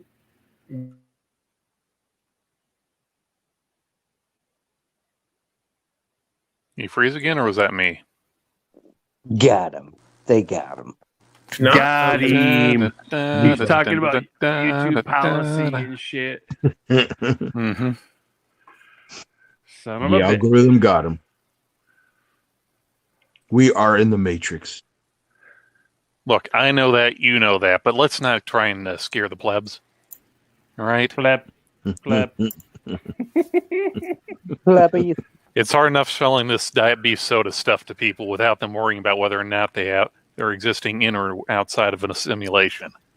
Mm-hmm. My diet You beef guys soda's are been all on back order. batteries. That's all you are is batteries. Look, Moo, I've told you this before. Talk to Black Cat. I handed it off to him personally, so if he left it in the yard truck, that's not my fault. It's a big deal. goddamn reefer drivers. Oh, Midnight's back. Quiet. He's back. I passed a truck a couple weeks ago where the dude must have lost a couple cases of like frozen peas or something. He must have had the back door open a little bit. I came around the exit ramp or the on ramp on the highway, and I was like, "What the fuck is all over the road, man?" And there was like 2 boxes of frozen veggies on the right hand side. I was like, "Oh shit!" Like, They were all the way down. Were you drifting with your truck around the on ramp? It's like I'm driving on pea soup. It's like I'm driving on frozen What have you got peas. against peas? Yeah, Peas are awesome. I was going down to I went to culinary school in South Jersey, and I was heading down one time, and for like it came up on this accident. It was a tractor trailer truck that was on its side, and it had dumped a bunch of cases of frozen veggies. And for like miles down the road, there was just frozen veggies in the road because every time a car would go by, it'd sweep a little bit more, a little bit more, a little bit more. So we passed the accident, and it had to have been 5 miles. There was still vegetables every once in a while. You'd see a couple of them alongside the road or something like that. I'm like, God damn, it took forever. So we've got a turkey processing plant down the road, and a tanker went around the corner and busted out, and there was like turkey gravy for miles. What a waste of perfectly adequate gravy. I know. Yeah. The brown gravy is the best gravy. The brown gravy is the best gravy. Yeah, boy. Mm-hmm. It's the best. That's if you cook out the flavor of the raw flour when you're making your bechamel. Oh, that's right. Or your mother sauce or white sauce, whatever you're doing. Well, that would be a velouté. That's right. There's only, 4 mother sauces? The velouté. It depends on who you talk to. Hollandaise, bechamel, and what's the other one? Shit. There's a Espanol, which is a brown sauce. Yeah. There's a velouté. There's That's a velouté, racist. which can be fish or poultry. Tomato, hollandaise. Right. God and damn then it. Now I'm hungry. And then I personally think that like a vin blanc or something like that should be a mother sauce too, because you start with aromatics like shallots and stuff like that and white wine, and you reduce it down, and then you basically a beurre blanc. So you start with you do your reduction, and then you whisk in butter. And it's not a hollandaise because it's not egg based, and it's nothing else. So, and you can flavor it different ways and do all sorts of other different stuff with it, but it's not considered a mother sauce. And I think it should be. That's kind of a weird one. That sounds Black Cat's here. Fantastic. Fucking yeah, it's just a butter. Yeah, it's just a butter sauce. People have been doing butter sauces on fish and stuff like that. But shallots, people don't use shallots a lot. I don't think in home cooking. I don't use shallots very much. I will use red onion and garlic combined. I just don't use. It's very similar, in flavor. So, like a sweet red onion and fresh garlic is pretty similar to what a shallot's going to give you. So, they do I'll do red onion, garlic, white wine, and simmer just really, really, really low and simmer that down, and you just whisk in whole butter that's like room temperature, and that's the basis for that. But you could also use red wine, and they'll call it a beurre rouge, like a red butter sauce. But you can put all sorts of stuff in it, and it's as much a sauce as anything else. It's just, you know what I mean? It's a reduction, and you're finishing it with butter, but it's not a mother sauce. I always thought that was weird. Food nerd stuff, right? God damn. So, bawoosh, is that like the same sound that this show makes? No, you got it right in the refrigerator. Beurre rouge and beurre whoosh. For real. For real, my peeps? For Rizzle. Hey, take us out. Let's get out of here. All right, well, hold on a second. Wait. Before, got to welcome Black Cat outdoors to the channel. Black Cat. Hey, what's going on, man? I didn't even realize you were there. Is that a chocolate asshole? Donut, some kind of jacked up donut. That is a giant donut. That's a donut operator right there. Yeah. Where's Brandon Ferreira sucking his dick? Oh. Wait, is it still That's a live? huge bitch. Yes, we're still live. Oh, so then it was Matt from Demo Ranch cupping his balls. So much hatred. So much angry. hatred for just a picture of a wonderful chocolate frosted donut. And a Sharpie marker and a glass of milk. Sorry, I we're have this talking. wholesome picture here, and you took it too far. We're talking about mother sauces. I digress. Yes. Wait, so chocolate mother. isn't a mother sauce, or is that a father sauce? Take us out, Ape. I don't know. After that remark, I don't even know if I want to be in the same room with you, let alone take you to dinner and a movie. George is losing his mind. I mean, did he have one to begin with? He comes on the show. Don't diss the George. I'm not. I'm that questioning fucking his sanity as well as all of ours. That fucking donut looked like it needed one of those helmets and it rode the short bus. So now that we've pissed off pretty much all of our target demographics, ladies, gentlemen, and journalists of all ages, thank you for watching Midnight Range TM's The Closer.